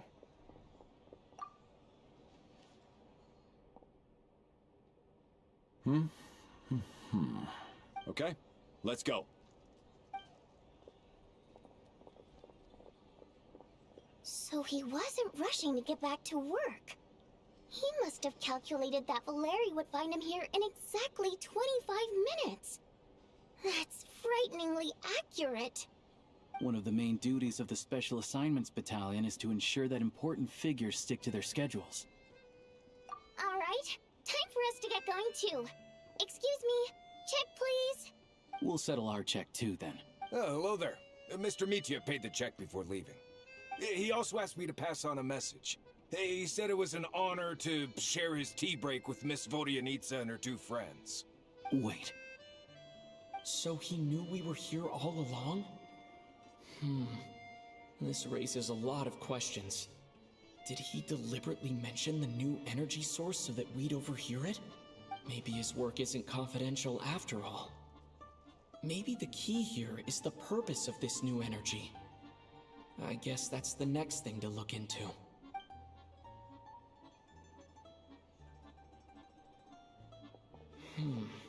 Vodyanitsa and Alosha have left. Time to head back and call it a day.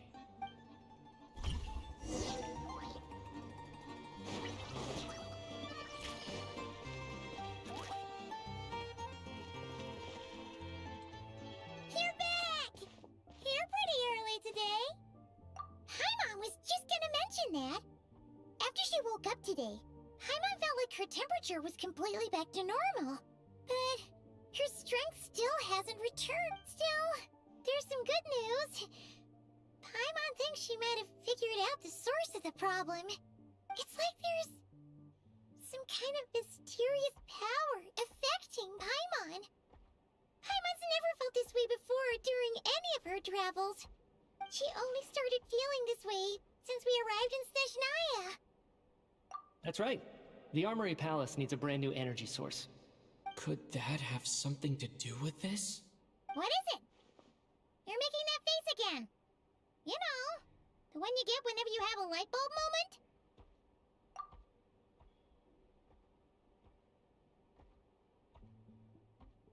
So, they're trying to develop a new energy source here? And you think that might be why Paimon's feeling unwell? Well, Mitya denied that the energy they're researching has any side effects. Although, he did say that people working on the project have been having issues with their concentration and short-term memory. And even so, those are completely different symptoms from Paimon's. It's pretty faint, so it's kind of hard to tell. But, if anything, it seems like it's coming from roughly the same direction as the Armory Palace. Sure, Paimon's with you there. But how, though? The Rokat only has a limited amount of intel. Oh, great point! They argue about Project Stuja every day. If we could sit in on one of their sessions, we might pick up some new leads. Good idea! Oh yeah, while you were out, Paimon tried all the yummiest looking desserts in the Potvoria restaurant. This one seemed right up your alley. So, Paimon saved some for you. Come try it once you finish writing your letter.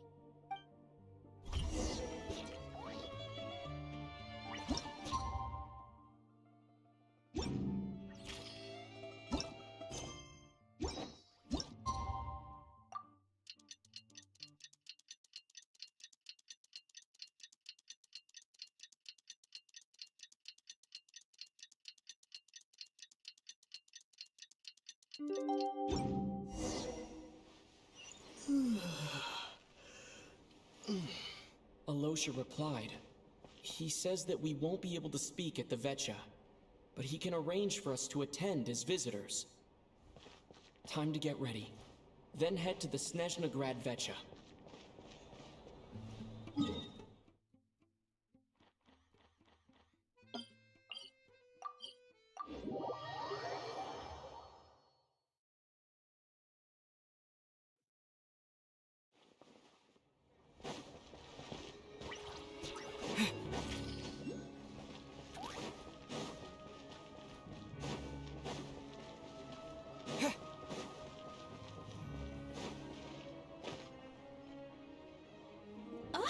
Miss Vodianitsa, prima donna of the Korolievsky troupe. What a surprise meeting you here. Will you be sitting in on a session of the Vetcha?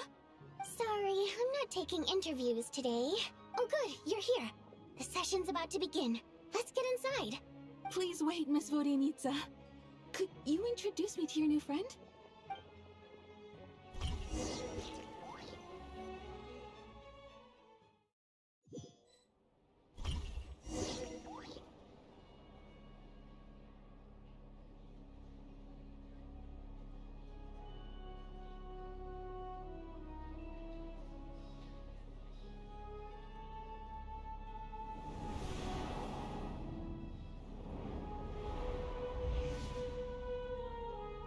In summary, the energy management commitments made for the outgoing period have been delivered upon.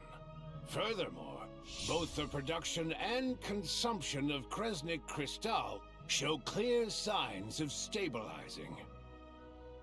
The relevant agencies have assessed the present circumstances and determined that the status quo can be sustained until the next period. For detailed statistics, I would refer you to the industry reports that have been distributed to all persons present. It should also be noted that while the recent blizzards have led to a significant increase in people's energy expenses, this is strictly a short-term phenomenon associated with a remotely located monster. Her Majesty the Tsaritsa is giving her full attention to this matter. We should have every confidence that it will be dealt with swiftly and conclusively. A financial report on disaster relief is also present in this report, courtesy of Pantalone. They cover the same old ground every single time. The rooster never seems to mind, but everyone else is getting tired of it. There's a general lack of trust. People aren't seeing any tangible benefits that affect them directly. Of course, none of that will be reflected in any of the reports on the table. Yeah, if it weren't for these hard copy documents, I could have at least made something up. Oh, don't mind me. I'm just out here trying to hit my interview quotas. Bring out the kvass. Ever read it? Best-selling newspaper in town. If I remember correctly, you guys don't even have a sales permit. You have to sell from stalls on the street. Okay then, best-selling street stall newspaper in town. Still counts. Order! We will now open the floor to the representatives. If there are no further substantive issues to discuss, we will then proceed to a vote on this motion. Snezhnaya has a long tradition of treating members of the Fatui armed forces and their dependents favorably. But recent surveys shows that Fatui families in remote areas have access to 15% less crystal than the average civilian family in Snezhnograd. It's been said many times before, but it bears repeating now. There needs to be a clear and consistent rationale behind how crystal is allocated, or we will soon face immense public backlash. Perhaps you wouldn't need to keep repeating yourself if you would hear me out for once. I say again, true consistency exists only in principle. In the real world, fairness is relative. You appear to treat resource allocation as a simple function of production and population. So what about when the equipment used in production breaks down?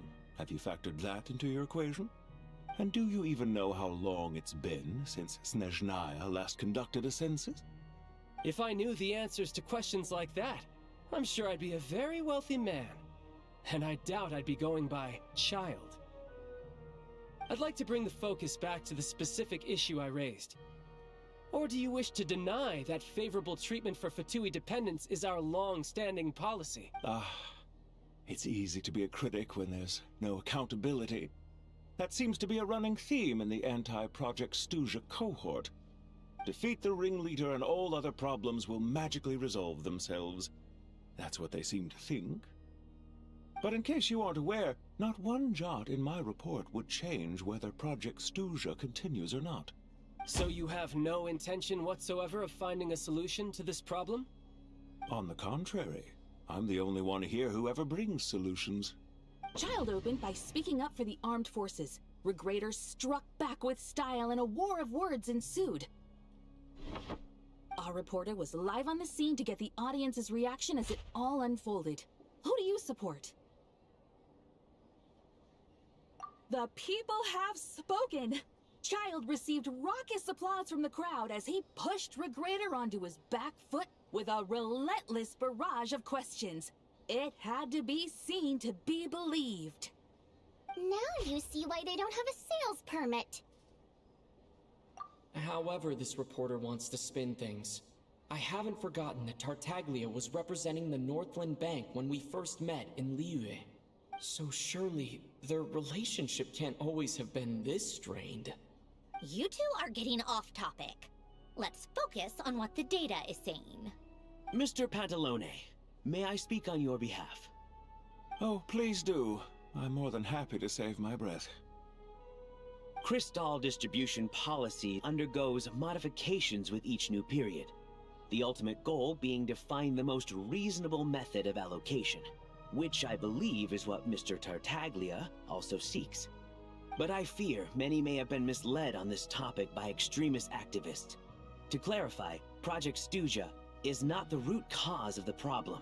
It is merely a framework for resource distribution. The most recent reports all point to Snezhnaya's resilience and adaptability during this period of fine-tuning, and give clear indications that a distribution framework is improving with each iteration. To make drastic adjustments without first considering the risks would likely do more harm than good. It would be a waste of the hard-won experience we've gained to date. Renowned scholar of finance, Arapov spoke up to clarify the fiscal logic, clearly alluding to social organizations like the Rokot in his words. With the notorious Lelek still active to this day, should the Rokot be held responsible? No, there is someone else to blame. She's just rephrasing what Mr. Pantalone said. The Rokot are the critics he accuses of taking no responsibility for their actions. As for Lelek, you won't have heard of him yet. He's currently the most famous member of the Rokot. Well, more like infamous. Ending Project Stuja has become an obsession for him. Unlike the more decent ones among us, he believes that votes in the Vetcha are all that matter. So whether it's threats, coercion, or bribery, he'll use whatever means necessary to get people to change their vote.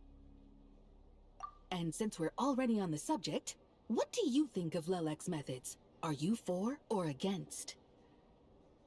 Well, whatever the story is, his actions benefit us all. We stand with Lelek. At least someone here wants to take this discussion seriously. I've been considering that issue myself. What you really need is more precise regional data, right? I think it would be easiest to let the Fatui handle it, since they're already in charge of Crystal shipments anyway. We may as well get them to collect some data while they're at it. Whatever you need, you can ask the Fatui to look into it for you. In terms of supervision, I think the Druzhna would be a good fit. I had hoped to discuss this with Miss Vesna, but sadly, she's not present. I will be happy to take a note of your suggestions and present them to Commander Vesna for a decision upon her return. The Commander has always taken a keen interest in Project Stuja. However, given the Druzhna's demanding workload, I'm afraid it may prove difficult for them to provide any practical support.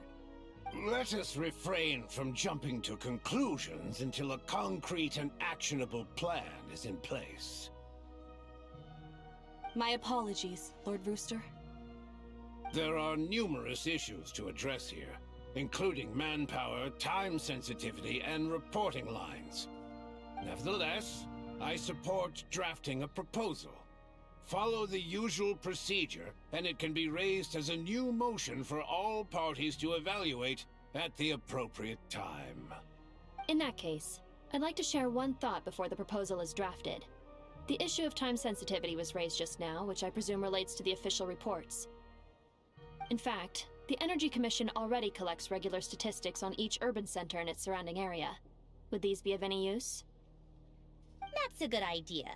I read every issue of Sviet Lolaidovka's report, and although my focus is mostly on the section about equipment operation, the energy consumption statistics also yield a lot of insights.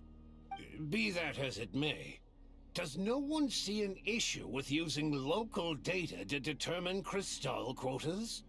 In the long term, it seems like a very risky solution. Not if they are used purely for reference. So long as we have the report from the Northland Bank's headquarters to corroborate it, no one will be able to fool me. Very well, then. It appears that this arrangement is acceptable to all parties. Yeah, sounds good to me.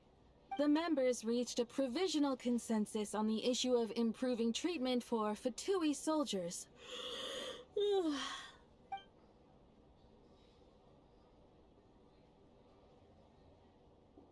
Today, the prima donna of the Korailievsky troupe attended a session of the Snezhnograd Vecha in the company of a dashing young man.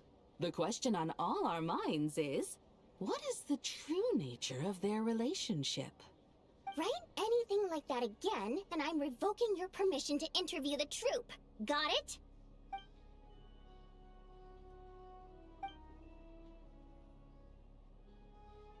Now then, if there are no further contributions from those present, we shall proceed to the final vote. Hey, check it out! What made him vote against? Why now?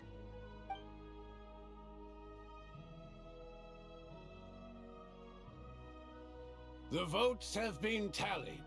Those in favor of continuing Project Stuja total 61%, securing a clear majority. That was too close. The margin has shrunk yet again. Chuganov was a huge loss. I'll bet Lelek is behind this. I wonder how Pulcinella will respond this time. Chuganov. I see. Lelek strikes again. Yes, go, Lelek.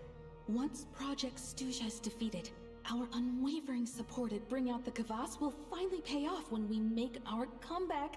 I can taste our victory already! In accordance with the result of this vote, Project Stuja will remain in effect until the next Vecha period. Finally, may I remind us all, we debate only for the greater glory and solidarity of our nation. May the aurora shine ever on, and the tundra always stand firm. The session is concluded.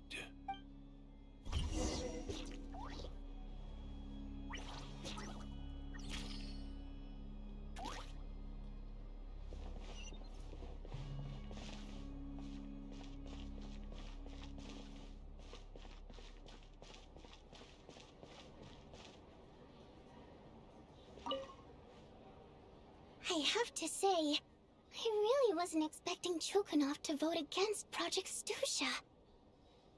Well, in principle, Snezhnaya's business and political elites ought to be the ones least likely to oppose it. As we heard, Project Stuja is basically just a resource distribution framework that requires everyone to cut back during the winter.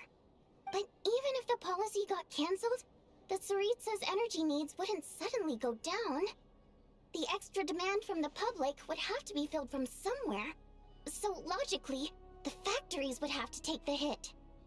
I got a letter from Mr. Mitya just before today's session. He said he's confirmed that there are issues around overtime and excessive energy consumption at the Iskra manufacturing plant. In a situation like this, once the Rooster receives the report, he'll order the factory to halt production and submit to an investigation before issuing a penalty. But that's a week-long process, and thus didn't make it onto the Vecha agenda this time. I don't think he suspects anything so far. Exactly. And as you know, he's a very selfish person. I was originally gonna try and flip him after he received notice of the official sanctions. My plan was to convince him that the whole thing was completely unfair. Rather than just sit back and take the hit while his factory stopped production, he'd be better off voting to end Project Stuja. At least that way, no one else would be able to make any money either, because all the factories would suddenly have more limited energy to work with. But now, he's already voted against it, which means someone must have used more forceful means to change his vote. Just like with everyone else who flipped. Yeah. No one knows why Lilac is so obsessed with ending Project Stuja. But by the looks of it, he's inching closer and closer to success. Lilac must have strong motivations, given how he'll stop at nothing to achieve his goal. Maybe he knows the full truth of Project Stuja. Maybe my next step should be to focus on him. Oh, right. What are your plans for the rest of the day? Shall we head out? Hey, comrade. I noticed you were here during the debate. I didn't take you for a political enthusiast.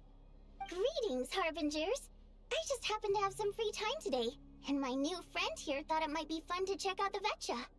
Ah, Odette must have introduced you. Looks like you two are getting along pretty well. I'll leave you to catch up. I should head back to the troop. Sure. Break a leg and all that.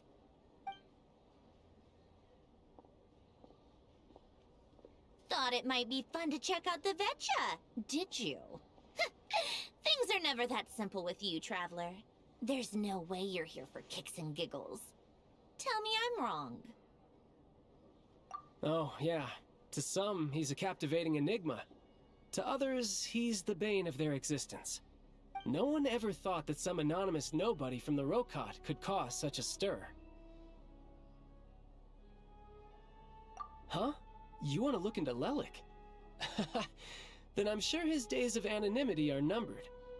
What do you think, Sandrone? Fine by me, I guess.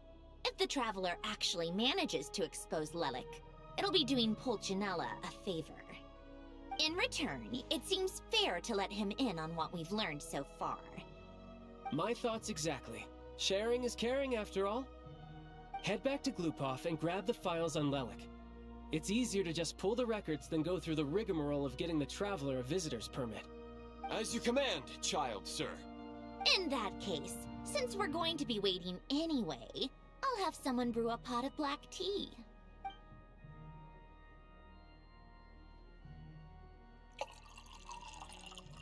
One common thread among the many incidents Lelik has been involved in is that the victims are all too scared to share any real information about him.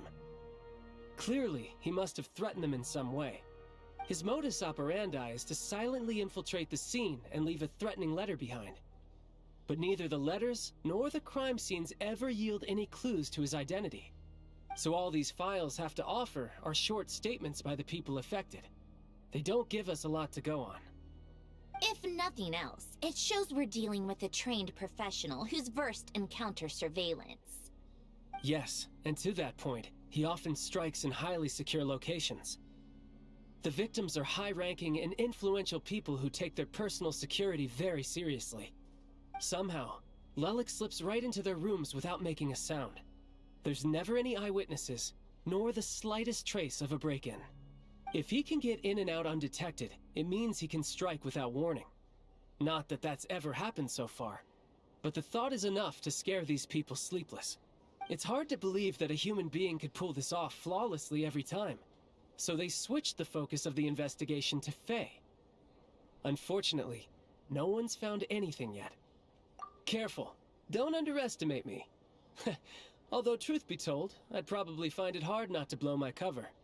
Direct confrontation is more my style. We haven't ruled out the possibility of Lelik being human. It's just, there can only be a handful of people in all of Teyvat who'd fit the profile. Faye, on the other hand, plenty would have the ability, but few would have the motive. No, not as strong as me. You'll never find the culprit with criteria like that. Let's go with a little weaker than me. There's no denying that Master is strong, but meticulous. We can only hope. He's just trying to find a reference point. Stop getting fixated on who's stronger than who. But that's the most important thing. In my opinion, anyway.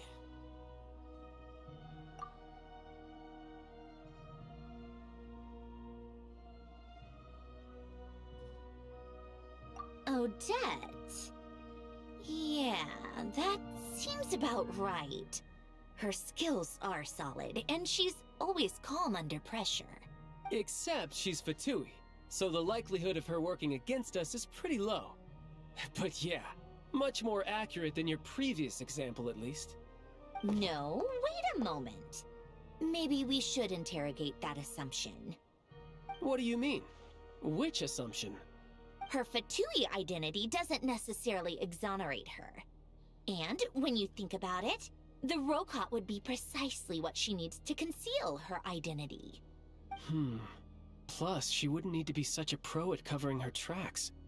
She'd already know where the Fatui will be and when, so she could choose the perfect time to act. Oh, yikes. I was just thinking out loud. Why is this starting to sound like such a convincing theory? Still, what reason could Odette possibly have for trying to call off Project Stuja? Arlecchino would be the best person to ask. She knows Odette best. Unfortunately, she isn't back yet. Rosaline used to open up to her in private about her struggles with Odette. As I'm sure you can imagine, Arlecchino is quite a lot better with children than Rosaline was. She gave her some tips on how to handle the situation, and Rosaline managed to reach a settlement with Odette before leaving. So I suppose there were at least no lifelong regrets left behind. Beyond that, I don't know the details about that side of things. But I do know that Odette definitely has a motive to hold a grudge against Project Stuja. The reason being, her father passed away during the early stages of the project. That was back before it had been named Project Stuja, when things were still being worked out. But in essence, it's remained the same ever since. Huh. The more you know. Rosaline was always so self-centered. I never understood why she started paying so much attention to Odette. Is that such a surprise? If you cast your mind back, you may remember that Rosaline and I weren't exactly close. We had tea together a few times, but that was about it. Odette's past is no secret. Her father was a Fatus and her mother was a very famous ballerina. On the surface, it looks like she followed right in her parents' footsteps. But the truth is quite a different story. After her father passed away on a mission, her mother was overcome with grief. She broke her leg during a performance and could never dance again. Odette was only interested in ballet at the time, but this tragedy left the family with both breadwinners gone. They could barely make ends meet. Per Capitano's policy, family members of Fatui who died in the line of duty had to be appropriately accommodated and provided with adequate assistance. So, regardless of how Rosaline may have felt about it, it fell to her to resolve the issue of Odette's family's livelihood. In the end, the solution they agreed upon was to have Odette join the Fatui. Right, because the alternative would have been a one-off compensation payment, I guess. In that sense, joining up was definitely the better option. Still, she must have had mixed feelings about it, right? If she doesn't even like the Fatui. It's just a theory. A possibility. But as a motive for Odette to become Lelik, it holds up. That said, I have no idea where Odette's head is at right now, or what her conflict with Rosaline was about. Plenty of people were on bad terms with Rosaline. I have no intention of trying to figure it all out. Yes, but there's not much point in discussing that now. Yeah, back to Lelik. Since our investigations so far have turned up next to nothing, we've got nothing to lose by trying a new angle. Funnily enough, Tonya and I had actually made plans to go to the theater tomorrow to watch Odette's rehearsal. Unfortunately, thanks to this Lelik situation, I'll be stuck working overtime again. Which means you can go in my place. No point wasting the ticket. Plus, you'll get to meet Tonya. Spirit Seeker. Quite the classic ballet. It was passed down through Odette's mother's family for generations, though it hasn't been performed in years. But Odette's been practicing it diligently, and it's finally ready for a return to the stage. Excitement is through the roof.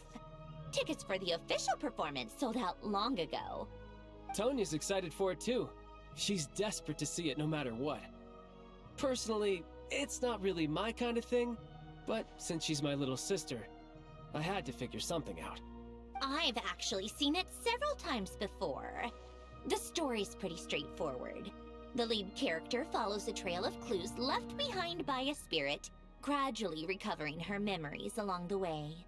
It's a tale of love and regret. So not exactly reinventing the wheel, at least by today's standards. But when that classic melody kicks in and the lead character begins to dance, it always gets me. It really is beautiful. Not an easy dance to do justice to, though. I know it's always been Odette's dream to perform this piece, but I'm not sure she's really ready. In that case, I think that even if she is Lelik, we should wait until her performance is over before we respond. I'll let you take it from here, comrade.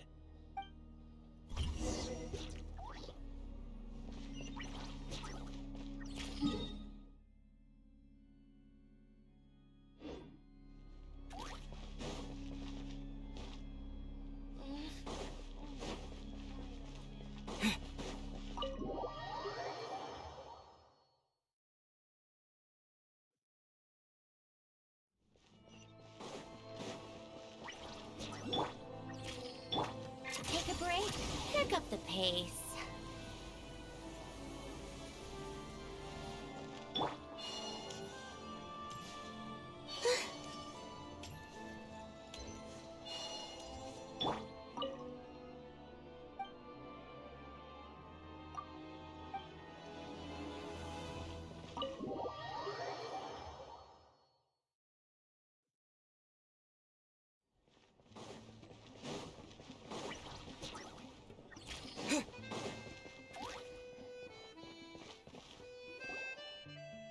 Sounds like you've made a ton of progress today. It's good that everything's going so smoothly. Next step is to head back to the theater and get a clear answer from Odette. Either way, Paimon doesn't get the sense that she's a bad person.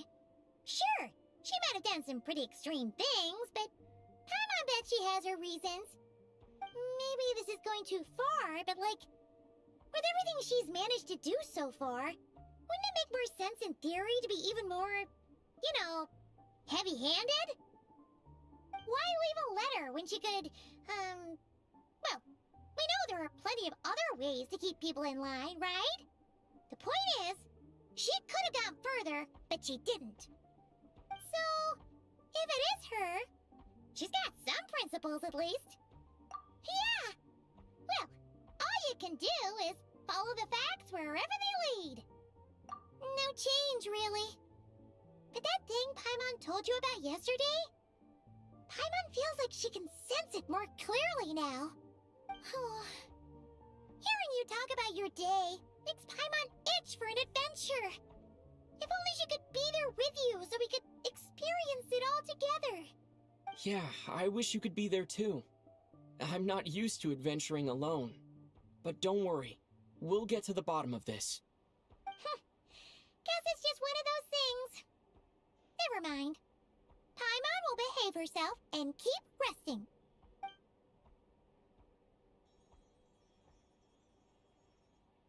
If Odette is Lelik, she may well have inside information on Project Stuja. Her father was involved with the project's early implementation and tragically died in the process. Now, she's dedicated herself to bringing it to an end. It's hard to imagine she could have gotten this far without knowing anything at all about the Tsaritsa's true intentions. When she spoke to us as a member of the Fatui, how much did she let on? And how much was she hiding? Only time will tell. Maybe tomorrow, everything will be answered. Hey look! It's snowing! Could be a tough day ahead. Make sure you wrap up warm tomorrow.